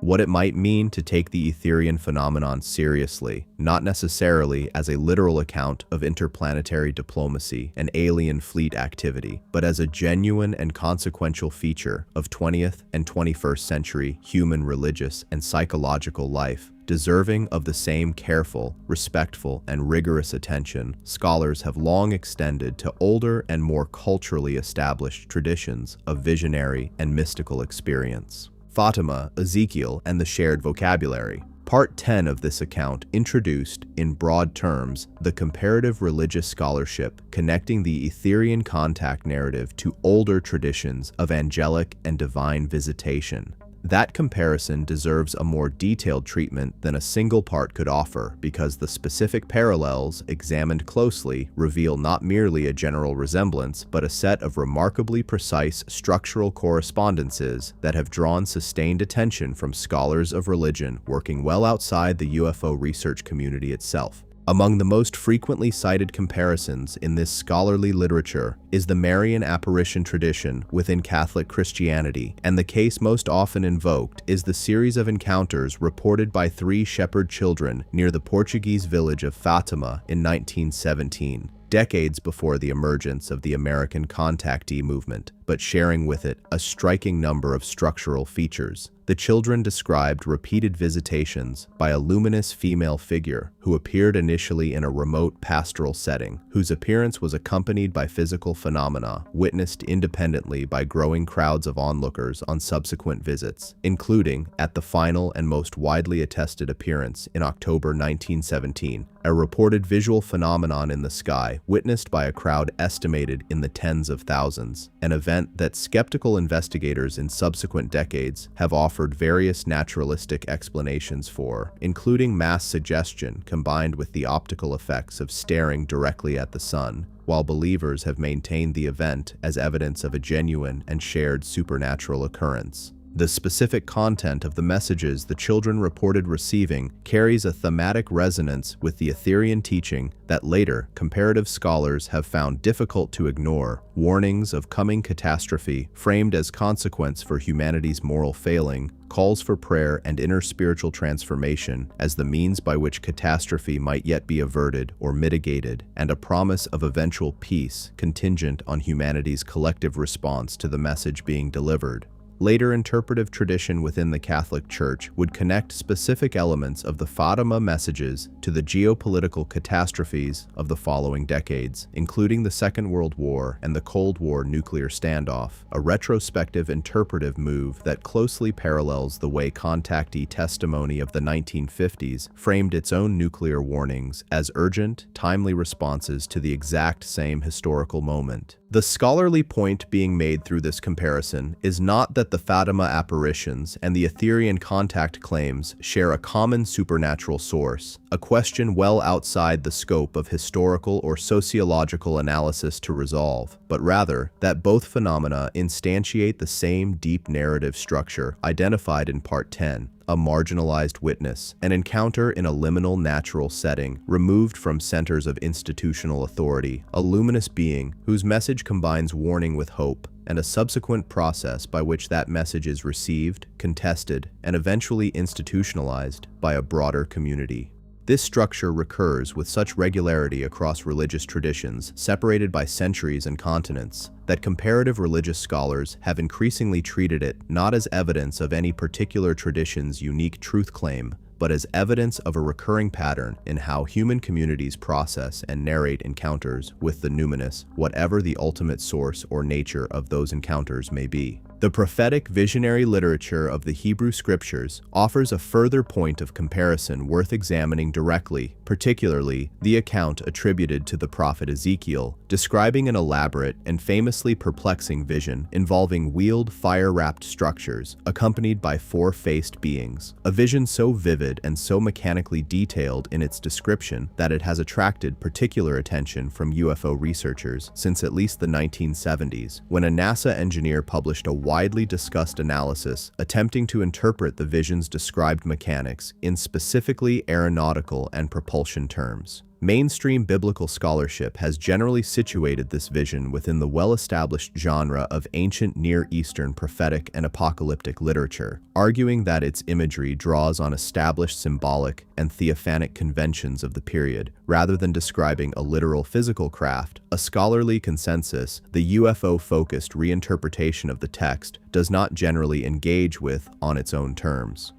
The comparison is nonetheless instructive because it illustrates how readily the human visionary imagination, when confronted with an experience it struggles to describe using ordinary language, appears to reach for imagery combining light, mechanical or quasi-mechanical structure, and beings of overwhelming and category-defying appearance, whether that imagery is generated by a 6th century BCE prophet in Babylonian exile or a 20th century American desert traveler. A further and somewhat different point of comparison comes not from Western religious tradition, but from the folklore of fairy and spirit encounter documented extensively across the British Isles, Scandinavia, and other parts of Northern Europe, reaching back many centuries before the emergence of any UFO-specific vocabulary. folklorists who turned their attention to the UFO contactee and, somewhat later, abduction phenomenon beginning in the 1970s noted a substantial and, to some, startling degree of structural overlap between traditional fairy encounter narratives and modern contact and abduction testimony. Reports of missing time following an encounter, of being taken to another realm accessible only through certain liminal locations or conditions, of encountering beings who combined beauty and danger in equal measure, and of returning changed, marked in some permanent way by the encounter. This comparison has been developed most extensively in relation to the darker abduction literature discussed in Part 6 of this account, rather than to the specifically benevolent Etherian tradition, but the broader folkloric parallel holds relevance here as well, reinforcing the pattern established throughout this section of the account, that the specific vocabulary of extraterrestrial visitation, however novel it may feel as a 20th century development, sits within an extraordinarily deep and cross-culturally consistent human tradition of encounter narrative involving beings from beyond the ordinary world. Narratives that appear to satisfy some persistent and evidently quite fundamental feature of human psychological and spiritual life, regardless of the specific cultural vocabulary available to any given era for describing them. What distinguishes the Etherian tradition specifically within this much broader comparative landscape, and what justifies treating it as a genuinely distinct phenomenon rather than simply a modern reskinning of older material, is the particular way it fused this ancient narrative structure with the specific scientific and technological vocabulary of its own moment. Spacecraft rather than chariots of fire, vibrational frequency rather than pure spiritual substance, a confederation of planets rather than a celestial hierarchy of angels and archangels, interplanetary reincarnation rather than a purely terrestrial cycle of rebirth. This fusion allowed the ancient narrative pattern to feel, to its 20th century audience, not like a return to pre-scientific religious thinking, but like a genuinely contemporary revelation, one compatible with, rather than opposed to, the scientific and technological worldview that had come, by the mid-20th century, to dominate Western intellectual life. In this sense, the Etherian phenomenon can be understood as occupying a particular and historically specific niche, a vessel capable of carrying the oldest religious narrative structure known to comparative scholarship into a cultural moment that had grown deeply suspicious of traditional religious authority, but had not thereby lost its underlying need for the kind of meaning, comfort, and moral orientation that narrative structure has always been used across every documented human civilization to provide. Echoes in popular culture. Although the Etherian contact narrative remained, throughout most of its history, a distinctly fringe belief system relative to mainstream American culture, its imagery, vocabulary, and underlying emotional architecture exerted an influence on popular film, television, literature, and music considerably broader than the movement's own relatively modest membership numbers might suggest, and tracing that influence offers a useful final lens through which to understand how thoroughly the Etherian archetype came to shape the broader 20th century cultural imagination surrounding extraterrestrial life.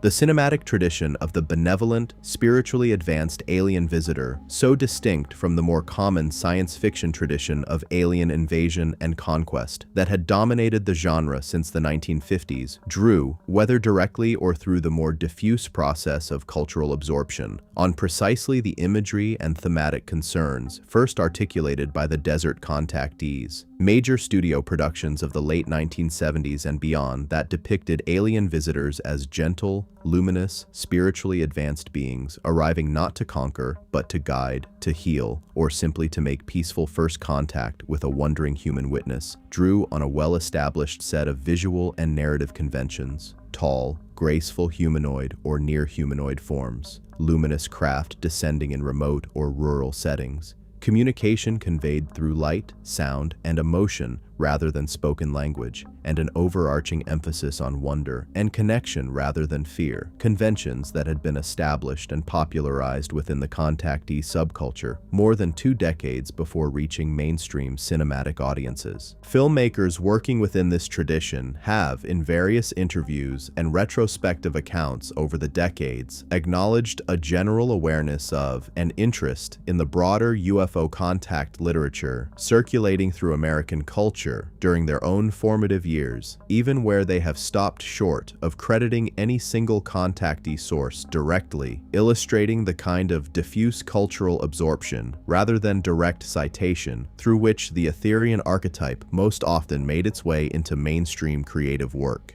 Television programming of the 1970s through the 1990s produced a considerable body of work exploring themes of channeled communication, cosmic hierarchy, and benevolent extraterrestrial guidance, often blending these themes with the broader New Age spiritual vocabulary that had, by this period, thoroughly absorbed much of the Etherian movement's underlying conceptual language, as discussed in Part 8 of this account. Documentary and docudrama programming specifically addressing UFO contact claims proliferated across cable television from the 1980s onward, and later streaming platforms in the 2010s and 2020s, offering the general public direct, if often sensationalized, exposure to contactee and channeling testimony that earlier decades had encountered primarily through self-published books and small circulation newsletters, a shift in media access that paralleled and reinforced the broader internet-driven expansion of the movement discussed above. Literary influence extended well beyond the explicitly contactee-authored publications discussed throughout this account, reaching into mainstream science fiction and fantasy literature through a substantial body of work exploring themes of cosmic spiritual hierarchy, planetary consciousness, and benevolent extraterrestrial guidance of human development. Themes that echo, whether through direct familiarity with contactee literature or through independent development of structurally similar ideas, the core Etherian cosmology examined throughout this account.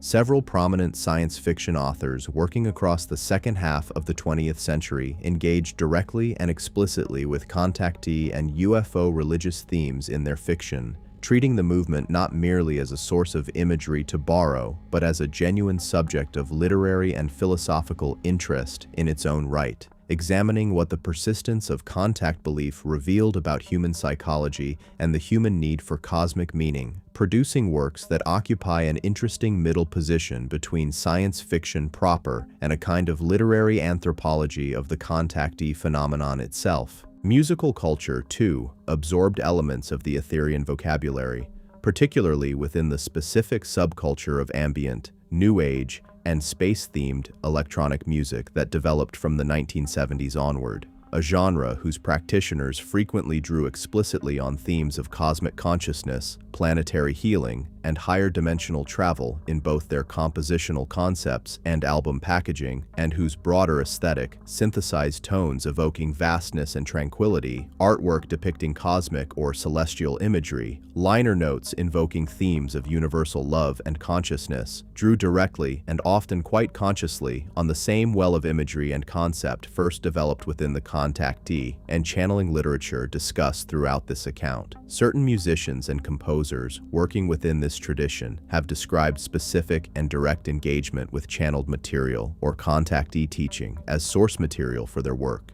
treating the Etherian cosmology not merely as an aesthetic borrowing, but as a genuine, if idiosyncratically expressed, spiritual and philosophical framework informing the music's underlying intention. This pattern of cultural absorption, in which specific religious or spiritual content originating within a relatively small and often marginalized community, gradually diffuses outward into mainstream popular culture, losing much of its specific doctrinal content along the way, while retaining its underlying emotional and aesthetic character, is a well-documented phenomenon within the broader sociology of religion, observable across numerous historical cases of new religious and spiritual movements interacting with the mainstream commercial culture surrounding them. The Etherian phenomenon offers a particularly clear and well-documented case study of this process, tracing a path from a handful of self-published pamphlets circulated among a small community of desert enthusiasts in 1953 through several decades of gradually widening cultural visibility via lecture circuits, cassette tapes, and expanding publishing networks, to a point by the early 21st century at which its foundational vocabulary, vibration, frequency, dimension, unconditional love, cosmic consciousness, higher self had become so thoroughly integrated into the broader landscape of American popular spirituality, wellness culture, and even mainstream commercial entertainment that most people encountering this vocabulary today,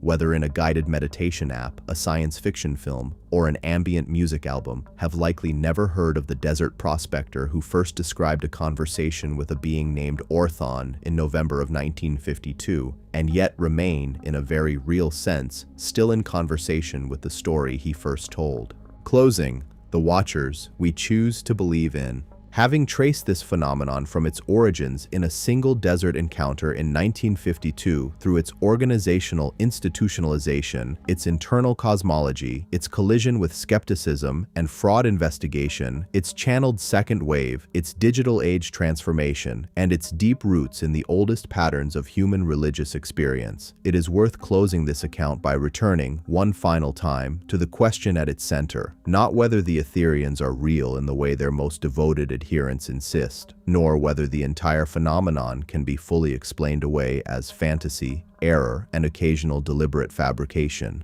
but what this 70-year story reveals about the people who told it, received it, and carried it forward across 3 generations and a period of unprecedented technological and cultural change. What began with a handful of witnesses in the Mojave and Colorado deserts became, over the following decades, a living tradition, expanded by hundreds of contactees and channels, formalized into churches and organizations that still operate today, absorbed into the broader vocabulary of New Age and wellness culture, echoed in film, television, literature, and music, and carried finally into a global, internet-connected community that continues, as of this writing, to produce new testimony, new teaching, and new claims of ongoing contact. Across all of that change, the core of the story has remained remarkably stable. Benevolent, radiant beings, organized into a vast and patient confederation, watching over a still young and still dangerous human species, withholding direct intervention out of respect for our own free will, and waiting, as they are always described as waiting, for humanity to grow into a version of itself capable of walking as an equal among the wider community of worlds. The evidentiary record examined across this account does not support the literal historical claims at the center of this story. No footprint, no photograph, no recovered fragment of craft material has withstood the scrutiny applied to it. The demographic and psychological research canvassed in these later parts offers a coherent and largely sufficient naturalistic account of who becomes a contactee and why, without requiring recourse to an actual non-human intelligence. And the comparative religious scholarship, reviewed in Part 16, situates the entire phenomenon within an ancient and extraordinarily well-documented human tradition of visionary encounter, one that long predates spacecraft and long predates the specific anxieties of the nuclear age, suggesting that whatever is happening in these experiences, it is happening to a species that has been telling some version of this same story in one vocabulary or another for as long as it has left any record of itself at all. And yet the story persists, not despite this evidentiary record, but seemingly almost independent of it, because the story was never, for most of the people who told it and believed it, primarily a claim about physics or history. It was a claim about being seen, about mattering, about the possibility that the universe, vast and largely silent and often terrifying in its indifference, might contain within it something that had chosen, deliberately and patiently, to love a struggling and imperfect species without condition and without demand. That is the claim 70 years of desert witnesses, channels, and believers have carried forward, generation after generation, technology after technology, crisis after crisis. And it is a claim that says at least as much about what human beings have needed to hear across this particular stretch of history as it does about any world circling any distant star. Whatever the Etherians ultimately are or are not, the watching they describe has always, in the end, been a mirror. Humanity, looking up into an empty sky and choosing, against all the evidence the sky itself offers, to believe that someone is looking back. Conclusion. Across 18 parts, this account has traced the Etherians from a single reported encounter in the California desert in November 1952 through 7 decades of expansion, institutionalization, skepticism, reinvention, and cultural diffusion. What emerged was never a simple story. It was a layered one, a handful of ordinary working men and women who claimed contact with tall, radiant beings, a cosmology of confederated worlds named commanders, and cosmic law that grew more elaborate with each passing decade. A wave of churches and communities built to carry that cosmology forward. A second, channeled generation that carried it into living rooms and eventually into a globally connected internet. A body of serious investigative scrutiny that found no physical claim able to withstand it. And, beneath all of that, an ancient and cross-cultural pattern of visionary encounter that the Etherian story turned out to be only the latest 20th century expression of. The through line connecting every part of this account is not a proof, and it was never meant to be one. It is a pattern of need-meeting narrative, a species that had just split the atom and stood, for the first time, capable of ending itself. Found in the figure of the gentle watcher from beyond the sky, a way to hold two difficult truths at once, that the danger was real and that it was not, perhaps, the whole story. That pattern repeated itself across every decade this account has covered. Nuclear war giving way to ecological collapse giving way to hidden conspiracy giving way to global pandemic, each era finding in the same essential figures. Ashtar, the Confederation, the patient beings who watch but do not interfere, a vessel large enough to hold its particular fear and its particular hope simultaneously. Whether any of it reflects contact with an actual non-human intelligence is a question this account has not resolved, because it is not a question the available evidence allows anyone to resolve with confidence in either direction. What can be said is this: for tens of thousands of people across more than 70 years, the story of the Etherians provided something that proved in practice remarkably durable, a sense of being known, a framework for meaning in the face of civilizational danger, and a community built around the shared conviction that the universe was not empty and that whatever might be watching from beyond it was watching, above all, with love.